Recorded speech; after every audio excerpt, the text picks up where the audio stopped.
क्या डिस्कस कर रहे थे अपन लास्ट सेशन में? तो आई थिंक कल के सेशन में जो अपना डिस्कशन चल रहा था वो चल रहा था रिगार्डिंग व्हाट वेराग मेथड। फाइन, तो वेराग मेथड के बारे में अपन ने स्टडी किया था कि क्या होती है वेराग मेथड, किस तरीके से चलता है, क्या प्रॉब्लम आ रही थी एक्चुअली, और उसका सॉल्यूशन वेराग मेथड किस तरीके से प्रोवाइड करवाता है।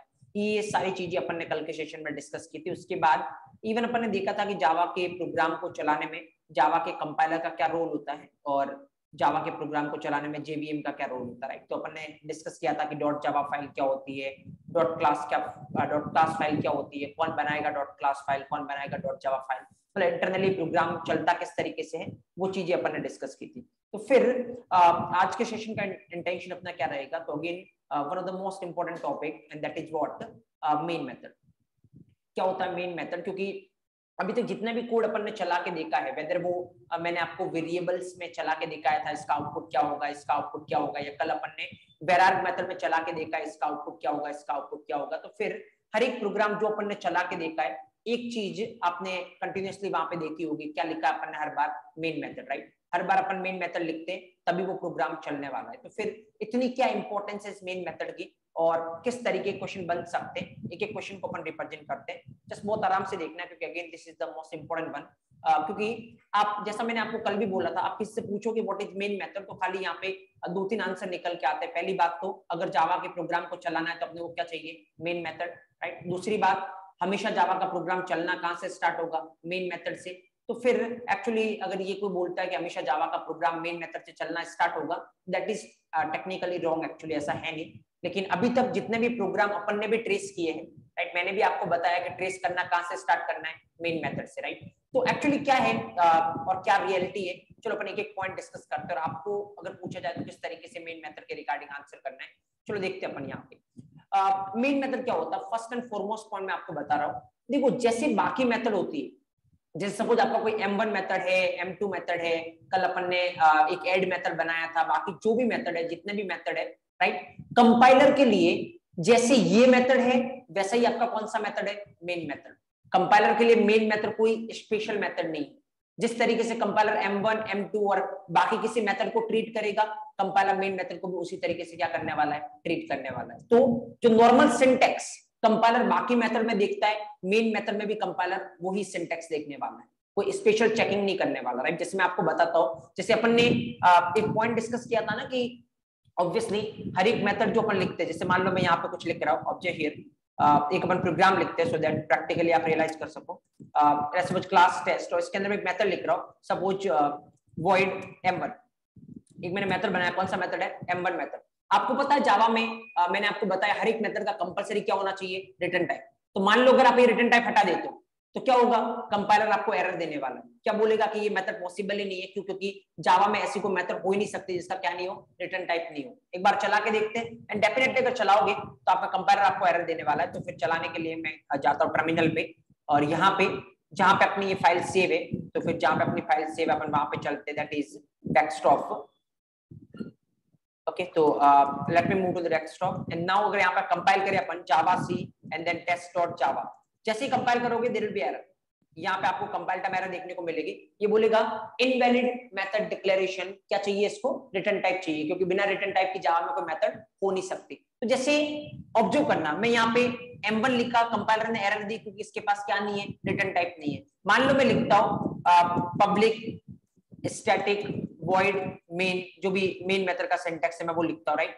तो ऑब्जर्व हियर, यहाँ पे अगर मैं सपोज इस तरीके से लिखूं, राइट, अगर मान लो मैं ये वॉइड हटा दूं तो इसका मतलब मेन भी एक मेथड है और इसके पास क्या नहीं है? रिटर्न टाइप नहीं है। और ऐसी कोई जावा में मेथड हो ही नहीं सकती जिसके पास क्या नहीं हो? रिटर्न टाइप नहीं हो। तो फिर अगर इसको चलाने की ट्राई करोगे, जस्ट ऑब्जर्व, अगर मैं इसको कंपाइल करने की ट्राई करूं तो फिर यहाँ पे कंपाइलर क्या दे रहा है? एरर दे रहा है। सेम एरर जो इसने किस में दी है? M1 मेथड के केस में, राइट। तो नॉर्मल जो सिंटैक्स होते हैं, जैसे जावा में हर एक मेथड का क्या होगा? ऑब्वियसली रिटर्न टाइप होगा, नहीं लिखोगे तो एरर देने वाला है। फाइन, जो नॉर्मल सिंटैक्स होंगे वो आपका कंपाइलर चेक करेगा। बट सपोज करो, जैसे मान लो कोई मेथड है, सपोज ये सपोज M1 मेथड, यहाँ पे M1 मेथड, देखो आराम से देखना, मान लो M1 मेथड है तो मैं कोई सा भी आर्ग्यूमेंट लिख सकता हूँ। M1 मेथड कोई सा भी आर्ग्यूमेंट ले सकता है, जैसे अभी कौन सा आर्ग्यूमेंट ले रहा है ये? इंट। मे बी अगर मेरे को चाहिए तो मैं इसको कौन सा आर्ग्यूमेंट पास करवा सकता हूँ? स्ट्रिंग पास करवा सकता हूँ। राइट। आपको पता है M1 मेथड है तो किसी भी तरीके का आर्ग्यूमेंट ले सकता है, इवन अगर आपकी रिक्वायरमेंट है तो कोई भी आर्ग्यूमेंट पास मत करवाओ, राइट। आप ये भी कर सकते हो। तो देखो किसी भी केस में चलाओगे तो कोई एरर नहीं है, क्योंकि कंपाइलर जस्ट के चेक करेगा रिटर्न टाइप है यस, ओके। मेथड का नाम आपने क्या ले रखा है M1, तो मेथड का नाम लेते टाइम आपको क्या फॉलो करने पड़ते हैं, आइडेंटिफायर के 6 रूल। क्या ये आइडेंटिफायर के 6 रूल फॉलो कर रहा है, यस। तो अगर रिटर्न टाइप है, आइडेंटिफायर के 6 रूल फॉलो हो रहे हैं, मतलब कोई प्रॉब्लम है नहीं, और प्रॉब्लम है नहीं तो कंपाइल करोगे तो कोई एरर आने वाली है नहीं। देखो कंपाइल करोगे तो कोई एरर आने वाली है नहीं, यानी रन भी करोगे तो भी रिजल्ट कुछ भी नहीं आएगा, लेकिन एरर कुछ, जैसे यहाँ पे रन करोगे तो एक एरर आएगी, वो क्या आएगी वो मैं बताऊंगा। बट फिलहाल देखो नॉर्मल जो सिंटेक्स होते हैं कंपाइलर हमेशा वही चेक करेगा, राइट। जैसे अभी मान लो मैं यहाँ पे लिखता हूँ मेन मेथड, इवन देखो आपने अगर ये लिखा वॉइड मेन, अब जनरली आपने अभी तक देखा होगा कि मेन के अंदर हमेशा अपन क्या लिखते हैं, स्ट्रिंग एरे args इस तरीके से लिखते हैं। बट मान लो मैंने इसको खाली छोड़ दिया, क्या कंपाइलर एरर देगा, नहीं। क्यों, क्योंकि कंपाइलर के लिए मेन नॉर्मल मेथड है। नॉर्मल मेथड तो सिंटेक्स क्या होता है, एक तो पहले क्या होना चाहिए, रिटर्न टाइप, हाँ रिटर्न टाइप है, कोई दिक्कत नहीं है। दूसरा मेथड का जो नाम है वो आइडेंटिफायर के 6 रूल सेटिस्फाई करने चाहिए, क्या ये सेटिस्फाई कर रहा है, यस, तो फिर कोई दिक्कत नहीं, क्योंकि मेथड ऐसा हो सकता है जो आर्ग्यूमेंट नहीं ले, तो कोई दिक्कत नहीं है, क्योंकि ये मेन मेथड को वैसा ही ट्रीट करेगा जैसा ये किसी और मेथड को ट्रीट करता है। इसके लिए मेन मेथड को स्पेशल मेथड है नहीं। देखो अगर मैं कंपाइल करूंगा ना कोई एरर नहीं, देखो अगर मैं कंपाइल करूंगा कोई एरर नहीं, राइट। लेकिन ये जो मेन मेथड है ये किसके लिए स्पेशल होता है, आपके जेवीएम के लिए ये स्पेशल होता है। तो जो भी आप इसका सिंटेक्स ट्राई करते हो, जो भी आप इसका सिंटेक्स ट्राई करते हो, जैसे इसका सिंटेक्स क्या है, बाय डिफॉल्ट अपन किस तरीके से लिखते हैं, पब्लिक स्टैटिक वॉइड मेन, आज तक अपन ने किस तरीके से लिखा है, इस तरीके से। तो अगर इसमें कुछ चेंज करोगे तो फिर आपको कौन एरर देगा, जेवीएम, राइट। जैसे मान लो मैंने ये हटा दिया, तो मेन मेथड किसके लिए स्पेशल है, आपके जेवीएम के लिए। तो अगर आप इसको चलाओगे जेवीएम इसको एक्सेप्ट नहीं करेगा, वो आपको एरर देने वाला। देखो मैं चलाने का ट्राई करता हूँ जावा टेस्ट, और जेवीएम बोलेगा मेन मेथड प्रॉपर नहीं है, ये बोल रहा है मेन मेथड नॉट फाउंड, क्योंकि वो प्रॉपर नहीं है। और इवन आपको बताएगा, देखो इवन आप यहाँ पर अगर एरर पढ़ रहे हो तो देखो please define the main method as, ये बोल रहा है आपको मेन मेथड को किस तरीके से डिफाइन करिए, इस तरीके से डिफाइन करिए, क्योंकि मेरे को इस तरीके की मेन मेथड चाहिए, right. So make sure, first and foremost point जो मैं आपको बता रहा हूं, जो मेन मेथड है यहाँ पे, मेन मेथड कंपाइलर के लिए वैसी मेथड है जैसी दूसरी मेथड है, कोई स्पेशल मेथड नहीं है। तो जो चेकिंग सिंटेक्स की रिगार्डिंग कंपाइलर दूसरी मेथड में करने वाला है वही किसमें करेगा, ओनली मेन में। जैसे रिटर्न टाइप होना चाहिए और जो भी नाम ले रहे हो वो वैलिड आइडेंटिफायर के अकॉर्डिंग होना चाहिए, बस यही चेक करेगा कंपाइलर। इसके अलावा आपने मेन में क्या कर रखा है, आर्ग्यूमेंट पास करवा रखे हैं, नहीं करवा रखे हैं, इसका प्रॉपर सिंटेक्स फॉलो कर रखा है, नहीं कर रखा है, कंपाइलर को इससे कोई लेना देना है नहीं, क्योंकि मेन मेथड कंपाइलर के लिए क्या नहीं है, स्पेशल मेथड नहीं है। लेकिन ये किसके लिए स्पेशल मेथड होती है, जेवीएम के लिए। तो अगर आप इसके सिंटेक्स में कुछ चेंज करोगे, राइट, तो फिर आपको एरर कौन देने वाला है, जेवीएम एरर देने वाला है, फर्स्ट पॉइंट, राइट। अब एक और चीज का पहले अपन आंसर ढूंढने की ट्राई करते हैं, और वो ये है कि लोग इस तरीके से इसको समझते हैं कि मान लो ये मेथड है पब्लिक स्टैटिक वॉइड, मैं इसका पूरा सिंटेक्स लिखता हूं, public static void main string array args, right. अभी इसका मतलब क्या होता है वो अपन समझने के ट्राई करेंगे थोड़ी देर बाद, बट अभी के लिए अगर मैं बोलूं आपको तो इस तरीके का कुछ सिंटेक्स है मेन मेथड का, राइट। देखो मैं आपको कुछ चीजें फिगर आउट करना बताता हूं। जब भी कभी मेथड लिखी हुई दिखते हो, सबसे पहले क्या देखना आपको, मेथड का नाम, वो कहां पे मिलेगा आपको, वो जस्ट जहां से ये पैरेंथेसिस स्टार्ट हो रहे होंगे ना, उससे जस्ट पहले। ये पैरेंथेसिस कहां से स्टार्ट हो रहे हैं, यहां से, इससे जस्ट पहले जो होगा वो क्या होगा, मेथड का नाम। जस्ट पैरेंथेसिस से पहले जो होगा वो मेथड का नाम होगा। मेथड के नाम से जस्ट पहले जो होगा वो होगा रिटर्न टाइप। तो ये वॉइड इसका क्या है, रिटर्न टाइप। और रिटर्न टाइप से जो आगे लिखे जाएंगे वो होते हैं मॉडिफायर्स। तो ये यहां पे अगर मैं इसमें बोलूं आपको कि मॉडिफायर्स कितने हैं, 2 मॉडिफायर्स है, एक कौन सा आपका पब्लिक और एक कौन सा आपका स्टैटिक। रिटर्न टाइप कौन सा आपका वॉइड, मेथड का नाम कौन सा आपका मेन, और बाकी इनको बोलते हैं आर्ग्यूमेंट्स। आपको पता आर्ग्यूमेंट्स कौन सा है, ये वाला, फाइन। तो ऑब्जर्व करना, यहाँ पे मैं कुछ चीजों का आपको आंसर करता हूं। अभी के लिए मॉडिफायर्स क्या होते हैं इस पे सोचने की रिक्वायरमेंट नहीं है, क्योंकि एक एक चीज अपन डिस्कस करने वाले। अभी मैं आपको पहले इस पे आता हूं कि देखो क्या ये जो मेथड का नाम है ये मेन फिक्स है, या फिर मैं चेंज करके यहाँ पे अपना नाम लिख सकता हूँ। जैसे मैं CSD लिखना चाह रहा हूँ यहाँ पे, तो क्या ये मेरे लिए पॉसिबल है या नहीं, फाइन। देखो इसका आंसर किस तरीके से करना है। अगर इसका आंसर आप यस करते हो तो भी गलत है एक्चुअली। अगर इसका आंसर आप नो करते हो कि नहीं कर सकता मैं चेंज, तो भी गलत है, क्योंकि एक्चुअली अगर आप थोड़ा एक्सपर्ट लेवल पे सोचते हो तो फिर आपको उसका आंसर किस तरीके से करने की रिक्वायरमेंट है मैं बताता हूं आपको, और इसको एक एग्जांपल से ध्यान रखो सो दैट आप ज्यादा अच्छे से रिलेट कर पाओगे। देखो ऑब्जर्व करना, जैसे सपोज मान लो किसी दिन फॉर एग्जांपल लेते हैं अपन, आपके घर में मान लो सपोज कोई गेस्ट आने वाला, राइट, लेट्स सपोज आपके डैड का कोई फ्रेंड है जो कि आपके घर पे आने वाला है, और सपोज फॉर एग्जांपल कि पिछले मतलब 20-25 साल में वो आया नहीं कर, अभी वो आने वाला है, मतलब कुछ काम पड़ गया उसको आपकी सिटी में, तो लेट्स सपोज उसका आपके डैड के पास फोन आया कि मैं कल आपकी सिटी में आने वाला हूं, व्हाटएवर, राइट। तो ऑब्वियसली वो नहीं जानता, आपके घर का रास्ता नहीं जानता, राइट। तो सपोज क्या करे, क्या ऑप्शन है यहाँ पे, ऑब्जेक्ट है। तो सपोज आपके डैड को कुछ काम था, उन्होंने आपको बोला कि तुझे क्या करना है ना, कल एयरपोर्ट जाना है इतने बजे 10 o'clock पे, लेट्स सपोज को एयरपोर्ट जाना है, वहां पे एक मेरा फ्रेंड आएगा तो उसको लेके घर पे आना है, राइट। तो ऑब्वियसली पहला क्वेश्चन आपका क्या होगा, क्योंकि आपने कभी उसको देखा ही नहीं, राइट। तो फर्स्ट क्वेश्चन आप ऑब्वियसली यही पूछने वाले हो कि मैं कैसे पहचानूंगा उसको, राइट, मुझे कैसे पता चलेगा किसको लेके आना है, राइट। तो लेट्स सपोज कि आपके डैड ने उसको कॉल किया कि एक्चुअली मेरे को कुछ काम है कल, तो मैं मेरे सन को भेज रहा हूँ आपको पिक करने के लिए, लेकिन प्रॉब्लम ये है कि वो आपको आइडेंटिफाई कैसे करेगा। तो उसने बोला कि लेट्स सपोज कि मैं वेटिंग एरिया में खड़ा रहूंगा, राइट, और सपोज लेट्स से कि मैंने ब्लैक कलर की शर्ट पहन रखी होगी, राइट, सपोज लेट्स ले ब्लू कलर की जींस होगी, एंड देन सपोज जैसे एक रेड कलर की कैप होगी, व्हाटएवर, इस तरीके से उसने आपने कोई डिस्क्रिप्शन दिया कि ये जनरली मेरी क्लोथिंग स्टाइल होगी। तो फिर आप बोल सकते हो कि वेटिंग एरिया में अगर ऐसा कोई पर्सन दिखे तो उसको ला सकते हो, इवन कॉन्टेक्ट नंबर भी दे दिए, ऑल राइट। सपोज मान लो सपोज करो कि आप वहां पे गए 10 o'clock के आसपास, आप एयरपोर्ट पहुंचे उसको पिक करने के लिए, राइट। आप मान लो एयरपोर्ट पे खड़े हो, ऑब्वियसली एयरपोर्ट पे और भी बहुत सारे लोग होने वाले हैं, बहुत सारे लोग आपके आसपास से निकलेंगे, लेकिन ऑब्वियसली आपकी जो आईज है वो पिन पॉइंटेडली किसको ढूंढ रही होगी, ऐसा कुछ दिख जाए जिसकी ब्लैक कलर की शर्ट हो, ब्लू कलर की जींस हो और रेड कलर की क्या हो, कैप हो। ऑब्वियसली आपके सामने से 100-500 कितने भी लोग निकलेंगे, लेकिन आपका जो फोकस है वो एक ही पर्सन पे है। इस तरीके का कोई दिख जाए, इस तरीके का कोई दिख जाए, राइट। नाउ मेरा क्वेश्चन ये है, अगर मान लो सपोज इतनी देर में आप वहां पे एयरपोर्ट पे खड़े हो, सपोज आपको कोई फ्रेंड मिल गया आपको वहां पे, राइट, आपके फ्रेंड ने बोला तुम यहाँ पे क्या कर रहा है, राइट। तो आपने बोला अरे एक्चुअली मेरे कोई डैड का फ्रेंड आने वाला, तुम उसको पिक करने के लिए आया हुआ हो, राइट। तो मुझे कोई ऐसा पर्सन ढूंढ रहा हो जिसका ब्लैक कलर का शर्ट हो, ब्लू कलर के जींस और रेड कलर की कैप हो, मैं कोई ऐसा पर्सन को ढूंढ रहा हूँ।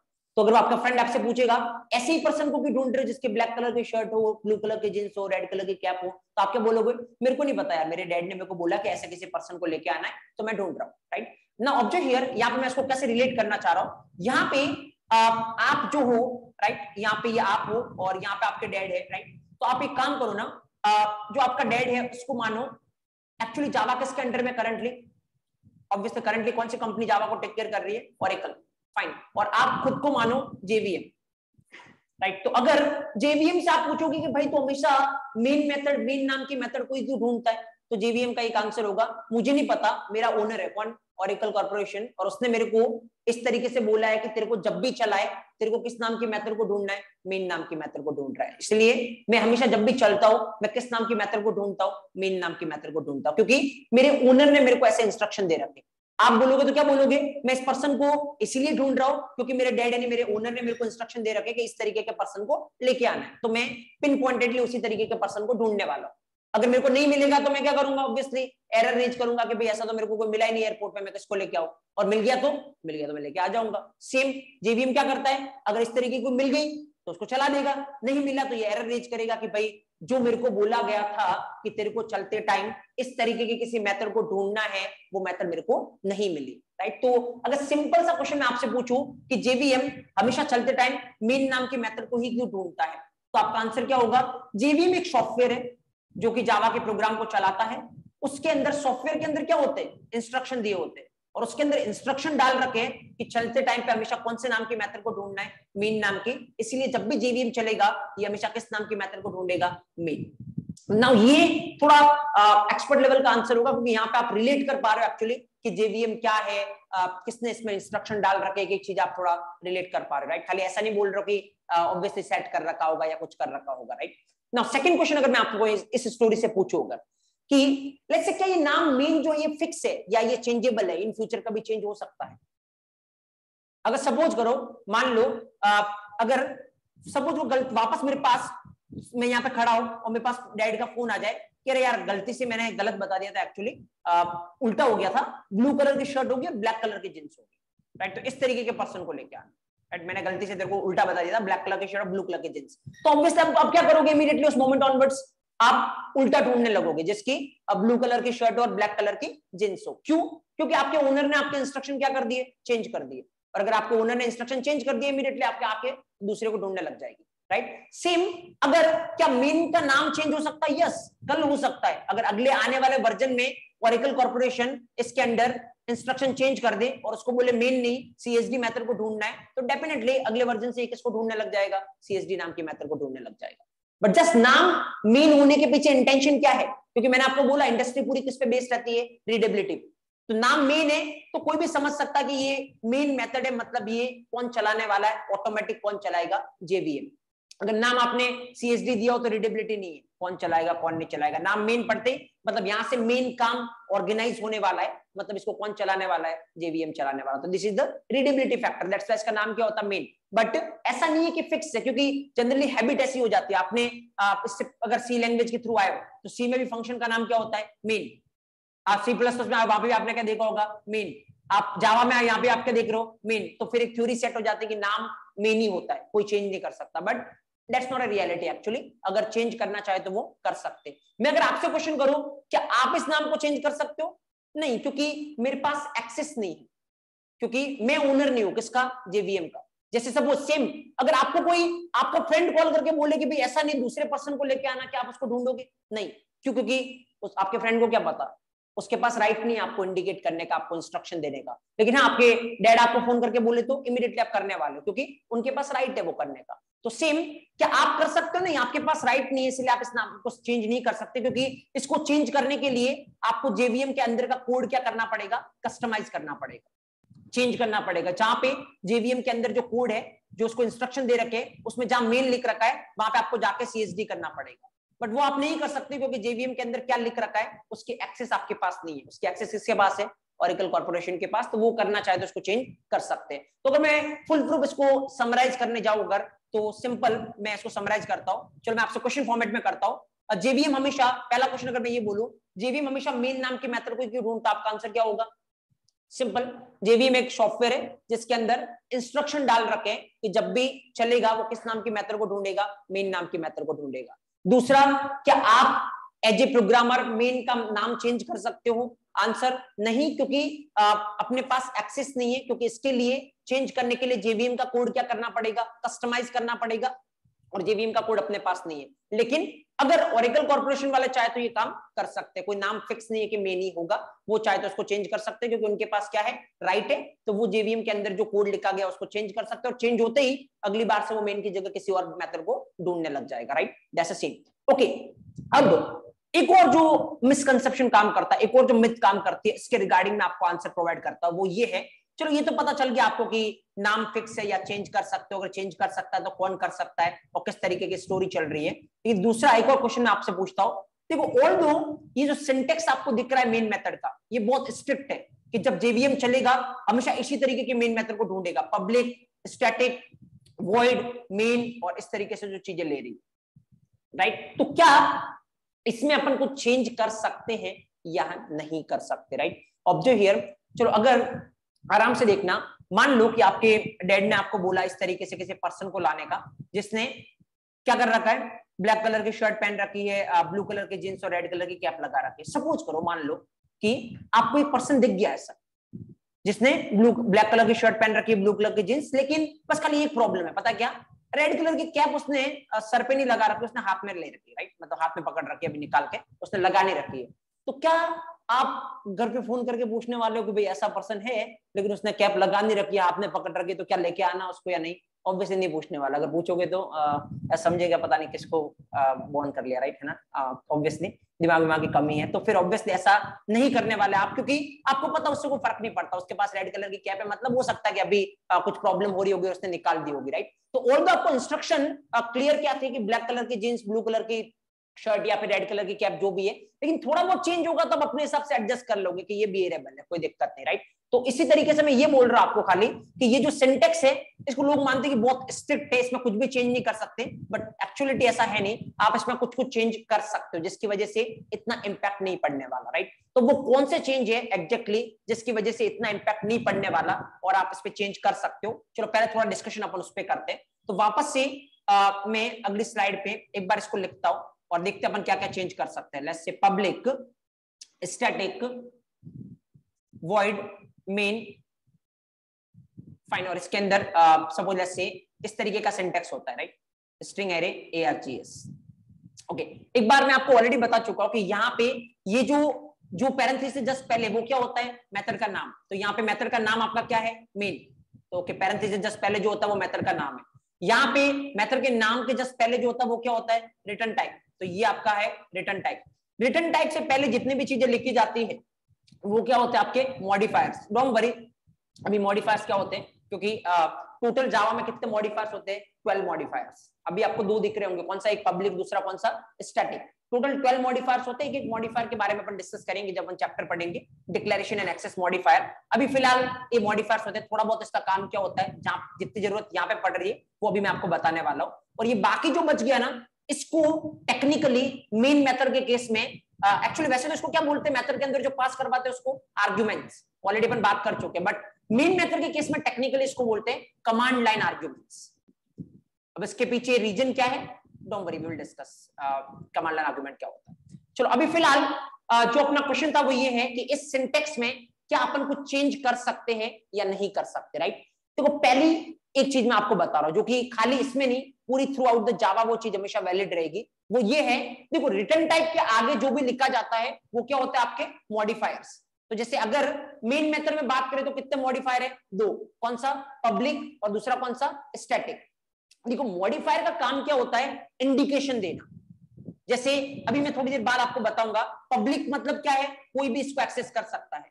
स्टैटिक मतलब क्या है, बिना ऑब्जेक्ट के आप इसको चला सकते हो। आपको पता ना स्टैटिक का तो ऑलरेडी मतलब, स्टैटिक मतलब बिना ऑब्जेक्ट के चला सकते हो। स्टैटिक नहीं होता, इंस्टेंस होता तो फिर क्या करना पड़ता, पहले ऑब्जेक्ट क्रिएट करना पड़ता और फिर ही आप इसको क्या कर सकते हो, कॉल कर सकते हो। तो देखो पब्लिक क्या इंडिकेशन देता है, कोई भी एक्सेस कर सकता है। स्टैटिक क्या इंडिकेशन देता है, बिना ऑब्जेक्ट के इसको क्या कर सकते हो, कॉल कर सकते हो। मान लो अगर मैं पब्लिक स्टैटिक की जगह स्टैटिक पब्लिक लिख दूं तो इससे कोई फर्क थोड़ी पड़ेगा, क्योंकि इंटरनली अगर आपको पता तो अभी भी देखो इस वाले पूरे सिंटेक्स में कितने इंडिकेशन मिल रहे हैं, दो। एक तो इसको कोई भी एक्सेस कर सकता है और दूसरा बिना ऑब्जेक्ट के भी आप क्या कर सकते हो, एक्सेस कर सकते हो, राइट। और अगर मैं इसको चेंज कर दूं, ऐसे लिख दूं स्टैटिक पब्लिक, तब भी कितना इंडिकेशन मिल रहे हैं, दो। स्टैटिक क्या इंडिकेशन देगा, बिना ऑब्जेक्ट के एक्सेस कर सकते, पब्लिक क्या देगा, कोई भी एक्सेस कर सकता है। तो भले स्टैटिक पहले लिखो पब्लिक बाद में लिखो, या पब्लिक पहले लिखो स्टैटिक बाद में लिखो, इंडिकेशन तो वही जाने वाले, वही दो इंडिकेशन जाने वाले, राइट। तो फिर इसका मतलब इवन खाली मेन मेथड की बात नहीं कर रहा हूं,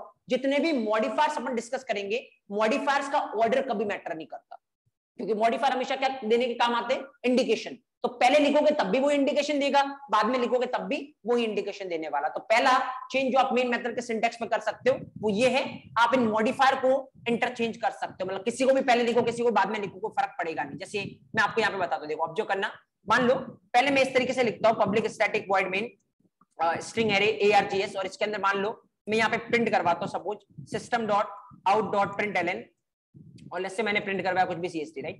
ओके, तो अभी तो कोई डाउट नहीं है, ये वाला चलने वाला नॉर्मल, और चलेगा तो क्या प्रिंट होगा, CSD प्रिंट होने वाला है, there is no doubt at all. एक बार चला के फिर भी अपन देख लेते हैं, late me clear the console, और पहले अपन करते हैं कंपाइल, तो कंपाइलेशन इज फाइन, और फिर अपन करते हैं इसको रन, और जैसे आप रन करोगे you will see the output is what, CSD।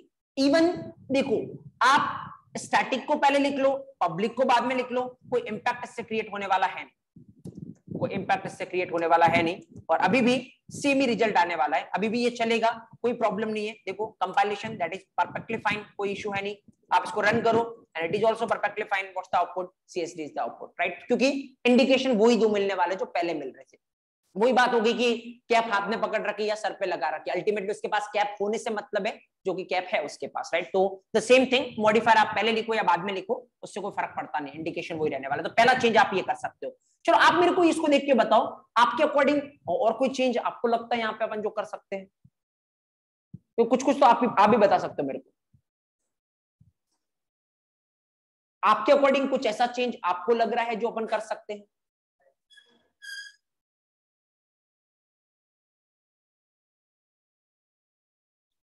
एक और चेंज मैं आपको बताता हूँ। देखो अगर आप इसको ऑब्जर्व कर रहे हो ना, तो चलो इसको पहले अपन अगेन, ताकि ये अपने पास रहेगा, अगेन इसको मैं किसी और स्लाइड पे लिखता हूँ वापस से एक बार syntax, that is what public static void main string array args, right. दूसरा चेंज मैं आपसे पूछ रहा हूँ, तो थोड़ा सोच के बताओ, आराम से थोड़ा रिलेट करने की ट्राई करो, याद नहीं करना, आप रिलेट करो कि क्या कुछ कर सकते हो। तो फिर अगर अपन रिलेट करेंगे तो इसके अंदर जो लिखा गया है वो क्या होते हैं, आर्ग्यूमेंट्स, राइट। जैसे कल तक जो अपन ने मेथड बनाए थे, अपन कैसे लिख रहे थे आपको पता ना, एड इंट एक्स, इस तरीके से लिख रहे थे अपन। लेट्स से अगर इंट आर्ग्यूमेंट पास करवाना, इवन 2 करवाना, तो आप कैसे लिखोगे, add int X comma int Y, ऐसा भी आपने लिखा था। इवन आपने वेरार्ग आर्ग्यूमेंट भी लिखा था, राइट। तो ऑब्जर्व करना, आर्ग्यूमेंट्स होते ये, आर्ग्यूमेंट्स में क्या होते हैं, पहले आप क्या लिखते हो, डेटा टाइप, फिर क्या लिखते हो आप, वेरिएबल का नाम।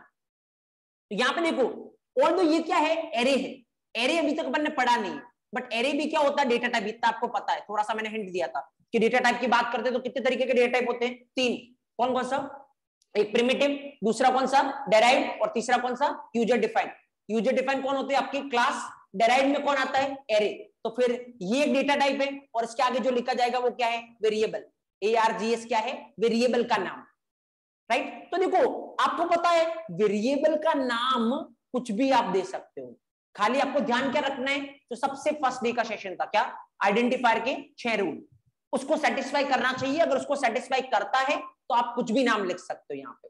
तो आइडेंटिफायर के 6 रूल क्या थे, एक बार क्विकली रिकॉल करो तो क्या थे आइडेंटिफायर के 6 रूल। पहला रूल, कॉम्बिनेशन होना चाहिए, कौन सा combination, A to Z, capital A to capital Z, 0 to 9, $_। दूसरा, डिजिट से स्टार्ट नहीं होना चाहिए। तीसरा, केस सेंसिटिव होता है तो upper case lower case different treat होगा। चौथा, लेंथ पे कोई लिमिटेशन नहीं है, लेकिन क्या करना चाहिए इंडस्ट्री एस्पेक्ट से, एज मिनिमम एज पॉसिबल, जिससे क्या बढ़े, रीडेबिलिटी। एक और, रिजर्व वर्ड को अपन क्या नहीं बना सकते, आइडेंटिफायर नहीं बना सकते, जैसे इफ हो गया, फॉर हो गया। और लास्ट क्या था, प्रीडिफाइंड क्लास को अपन आइडेंटिफायर बना सकते, लेकिन ऐसा नहीं करना चाहिए, क्योंकि ऐसा करने से रीडेबिलिटी क्या होगी, डाउन होगी। तो ये 6 रूल थे, बस इन 6 रूल को फॉलो करना है, बाकी आप यहाँ पे नाम कुछ भी दे सकते हो, क्योंकि अगेन ये क्या है, वेरिएबल, और वेरिएबल का नाम कभी फिक्स नहीं होता है, कुछ भी आप दे सकते हो। तो फिर अगर आपको ये पॉइंट पता है तो देखो मैं यहाँ पे इवन इस वेरिएबल का नाम ARGS की जगह मैं लिखता हूँ CSD, and there is no problem, this is also fine. अभी भी आप चलाओगे, आउटपुट में कोई दिक्कत नहीं, अभी भी आपका मेन मेथड चलेगा, और बिल्कुल जो आपका आउटपुट चाहिए वही आपका आउटपुट पिक्चर में आने वाला है। तो दूसरा चेंज जो आप मेन मेथड के सिंटेक्स पे कर सकते हो, क्योंकि अगर आप इसको रटोगे तो फिर आपको ऐसा लगेगा ARGS को फिक्स करने की रिक्वायरमेंट है, बट अगर आप इसको समझोगे तो आपको पता है आर्ग्यूमेंट में जो लिखा जाता है पहला क्या होता है, डेटा टाइप, और डेटा टाइप के आगे जो लिखते हैं उसको क्या बोलते हैं, वेरिएबल, और वेरिएबल का नाम कभी कोई फिक्स होता नहीं है, आप अपने अकॉर्डिंग चेंज कर सकते हो, उससे कोई फर्क पड़ने वाला है नहीं। फाइन, तो यहाँ पे इसको मैंने अपना नाम दे दिया, तब भी कोई दिक्कत है नहीं, this is perfectly fine. Fine, okay, now observe here, तीसरा चेंज की बात करते हैं अपन। देखो मैंने आपको थोड़ा हिंट दिया था, और उस हिंट के बेसिस पे आप तीसरा चेंज भी फिगर आउट कर सकते हो। मैंने आपको क्या हिंट दिया था जब अपन ने पढ़ा था कि डेटा टाइप कितने तरीके के होते हैं, 3। पहला कौन सा, प्रिमिटिव।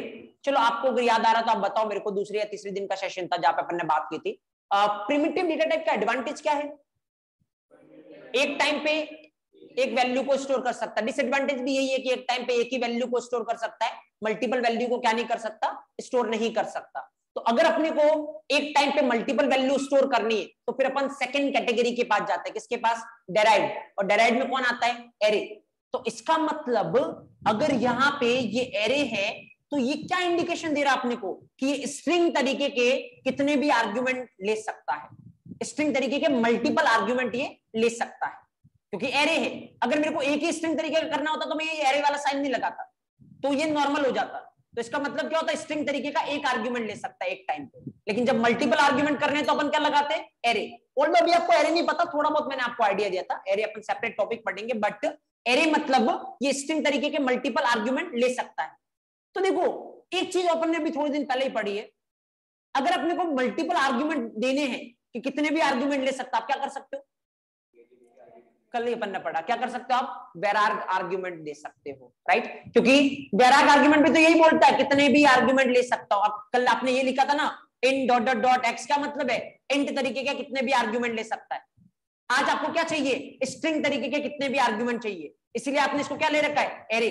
तो फिर आप एक काम करो ना, स्ट्रिंग तरीके कितने भी आर्ग्यूमेंट ही चाहिए ना इसको, तो ये तो अपन ऐसे भी दिला सकते हैं, स्ट्रिंग डॉट डॉट डॉट, इसका मतलब ये स्ट्रिंग तरीके के कितने भी आर्ग्यूमेंट को ले सकता है। देखो अगेन कोई फर्क नहीं पड़ेगा बिल्कुल, अगर आप इसको चलाओगे it will going to execute perfectly fine, क्योंकि ये सारे चेंजेस एक्चुअली अगर आपको इंटरनली पता है कि चीजें किस तरीके से वर्क कर रही है, आप फिगर आउट कर सकते हो और इससे कोई फर्क पड़ना नहीं है। देखो अभी भी आउटपुट आपका क्या आ रहा है, मेन चल रही है और आउटपुट आपका क्या आ रहा है, CST आ रहा है। तो चेंज नंबर थर्ड, आप जो एरे आर्ग्यूमेंट है उसकी जगह पे आप क्या कर सकते हो, वेरार्ग आर्ग्यूमेंट कर सकते हो, right. This is a change number third. Okay now next change number fourth के पास जाते हैं अपन।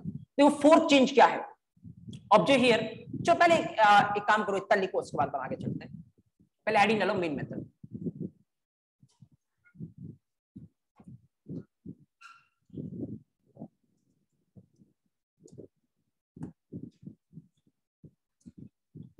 पहले डालो मेन मेथड, इसके अंदर लिखिए main method is not an special method, main method is not an special method for compiler, main method is not an special method for compiler, but it is a special method, for JVM. Main method is not a special method for not a special method for compiler, but it is a special method, for JVM. It is a special method for JVM.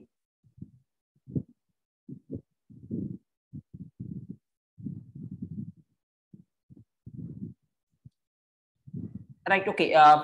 उसके बाद अब एक काम करो ना, इसको इस pattern में लिख लो। पहले एक तो आप ऐसे लिख लो, public static void main string array ARGS, fine. उसके बाद आप इस तरीके से नीचे लिख लीजिए पब्लिक और स्टैटिक, इस पे आप नीचे लिखना मॉडिफायर, वॉइड के नीचे आप लिखना रिटर्न टाइप। मेन ये है आपकी मेथड का नाम, ये है आपका command line arguments.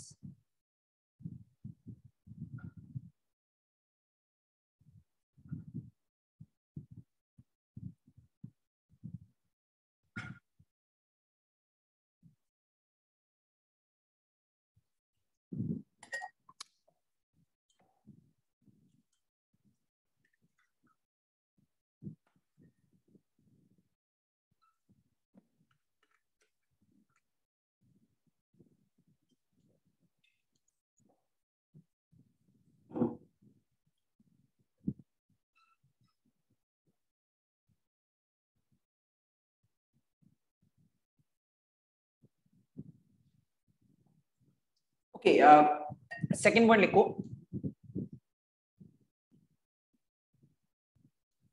second point, we can change name of main method, but for that we need to customize the JVM,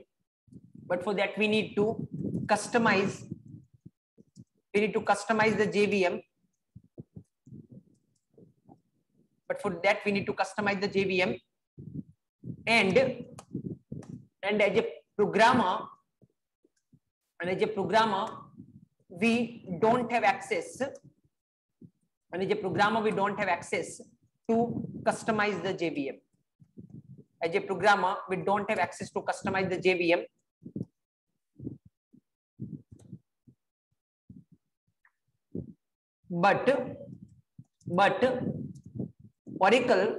but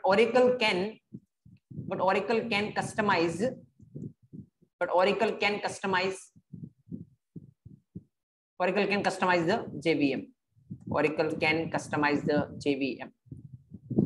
So we can change name of main method, but for that we need to customize the JVM, and as a programmer we don't have access to customize the JVM, but Oracle can customize the JVM.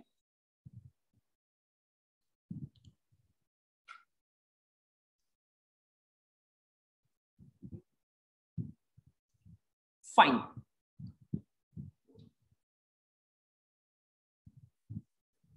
Next then, next keeps heading changes on main method, head डालिए changes on main method, सब heading changes on main method.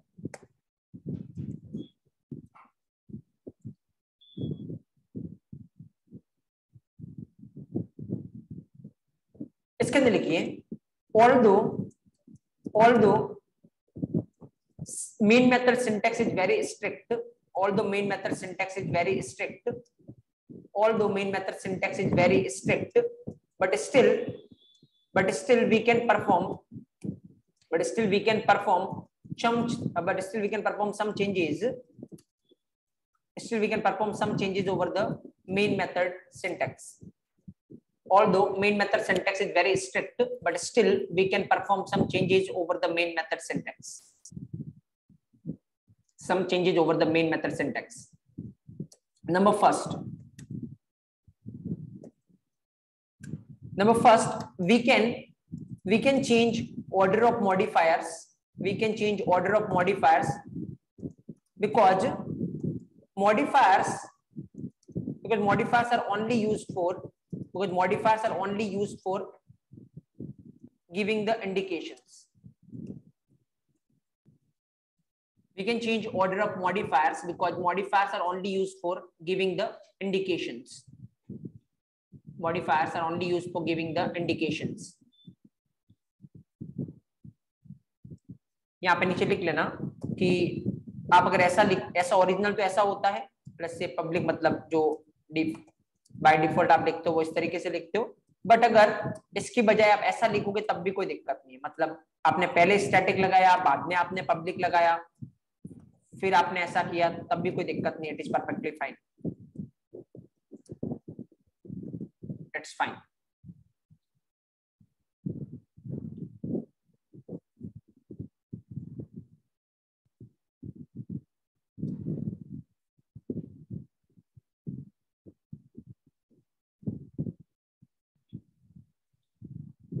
Find the first change.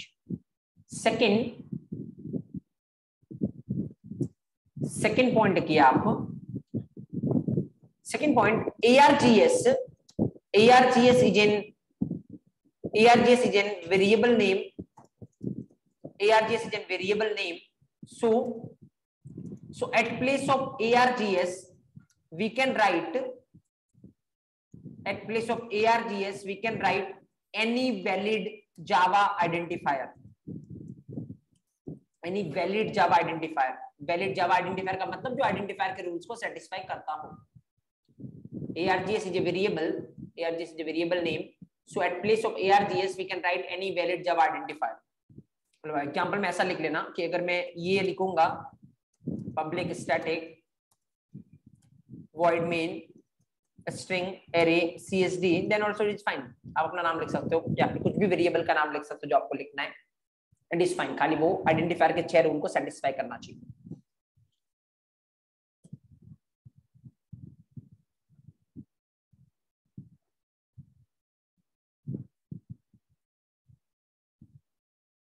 Fine. Number third, change number third, at place of string array we can also use vararg argument. We can also use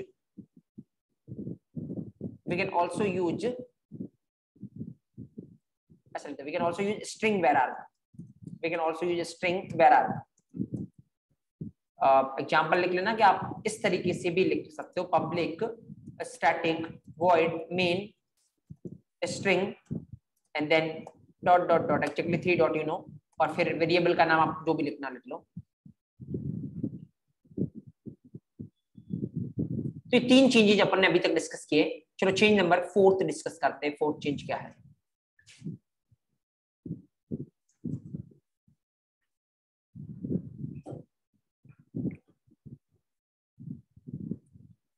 okay, change number 4th।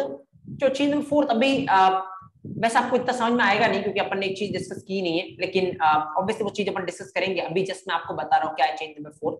Change number 4th ये है कि अगर आप इसको argument को यहाँ पे अगर आप नोटिस करोगे तो ये आर्ग्यूमेंट कैसा है, स्ट्रिंग एरे, राइट। तो ऑब्वियसली जब इसको ऐसे लिखा अपन ने स्ट्रिंग एरे और फिर जो भी वेरिएबल का नाम है, वेरिएबल का नाम जैसे यहाँ पे अपन ने क्या ले रखा है args, जब अपन एरे पढ़ेंगे तो मैं आपको बताऊंगा, देखो ये जो आगे लगता है ना ये इंडिकेशन देता है किसके रिगार्डिंग, एरे के रिगार्डिंग। देखो सिंपल अगर आपने ऐसा लिखा इंट x, तो ये किस तरीके का वेरिएबल है, इंट तरीके का। यही मैं अगर इसको ऐसा लिख लूं इंट x, तो ये किस तरीके का वेरिएबल है, इंट तरीके का एरे है एक्चुअली। तो एरे का इंडिकेशन कौन देता है, ये आगे जो अपन ब्रैकेट स्क्वायर ब्रैकेट बनाते हैं ये इंडिकेशन देता है किसका, एरे का। जब हम एरे पढ़ेंगे तो मैं आपको बताऊंगा कि आप इसको ऐसे लिख सकते हो, आप इसको ऐसे लिख सकते हो तब भी बात वही है, आप इसको इवन ऐसे लिख सकते हो तब भी बात वही है, कोई फर्क इसमें तीनों में पड़ नहीं रहा है। मतलब आप ये जो स्क्वायर ब्रैकेट है ये आपके डेटा टाइप के साथ लगाओ तब भी ये इंडिकेशन देगा कि स्ट्रिंग तरीके क्या है, एरे है, या आप वेरिएबल के नाम के पहले लगाओ तब भी ये इंडिकेशन देगा कि ये वेरिएबल जो है वो एरे तरीके का है, या आप इसके पीछे लगाओ तब भी ये इंडिकेशन देगा कि ये वेरिएबल किस तरीके का है, एरे तरीके का। तो फिर ये आप एरे में कुछ भी चेंजेस कर सकते हो, तीनों केस में सेम ही इंडिकेशन जाने वाला है कि ये क्या है, args जो वेरिएबल है वो किस तरीके का वेरिएबल है, स्ट्रिंग एरे तरीके का वेरिएबल है। मतलब ये किस तरीके की वैल्यू को होल्ड कर सकता है, स्ट्रिंग तरीके की मल्टीपल वैल्यूज को क्या कर सकता है, होल्ड कर सकता है, राइट। तो लेट्स से अगर ये है तो फिर इसका मतलब आप यहाँ पे ऐसा कुछ भी कर सकते हो, जैसे मैंने ऐसा किया, दैट इज फाइन, कोई दिक्कत नहीं है, क्योंकि ये वही एक तरीके से क्या है, स्ट्रिंग एरे। और वेरिएबल का नाम तो मैं चेंज कर ही सकता हूं, आपको पता है, क्योंकि प्लस से आपको args करा तो args कर लो। तो फिर यहाँ पे देखो इसमें और जो पहले चल रहा था दोनों में कोई फर्क है नहीं, अगर आप इसको कंपाइल करोगे कोई इश्यू है नहीं, रन करोगे अभी भी आउटपुट आपका क्या है, CST, राइट। तो फोर्थ चेंज क्या हुआ, ये जो एरे है इसको आप किसी भी कॉम्बिनेशन में लिख सकते हो, right. So just fourth point एक मेंशन कर लीजिए आप। Number 4 change, we can write string array, we can write string array in any valid array form, in any valid array form। मतलब अगर आप ऐसे लिखोगे उसको string array args तब भी सही है, अगर आप उसको ऐसे लिखोगे string args तब भी सही है, अगर आप इसको ऐसे लिखोगे string तब भी सही है, बात वो ये। वैसे अपन इसको डिस्कस करेंगे एरे में, लेकिन अभी मेन मेथड में इसका रोल आ रहा है, ये चेंज आप कर सकते हो, इसलिए मैं आपको यहाँ पे बता रहा हूँ पॉइंट। बाकी अपन एरे डिटेल में डिस्कस करेंगे एक पॉइंट।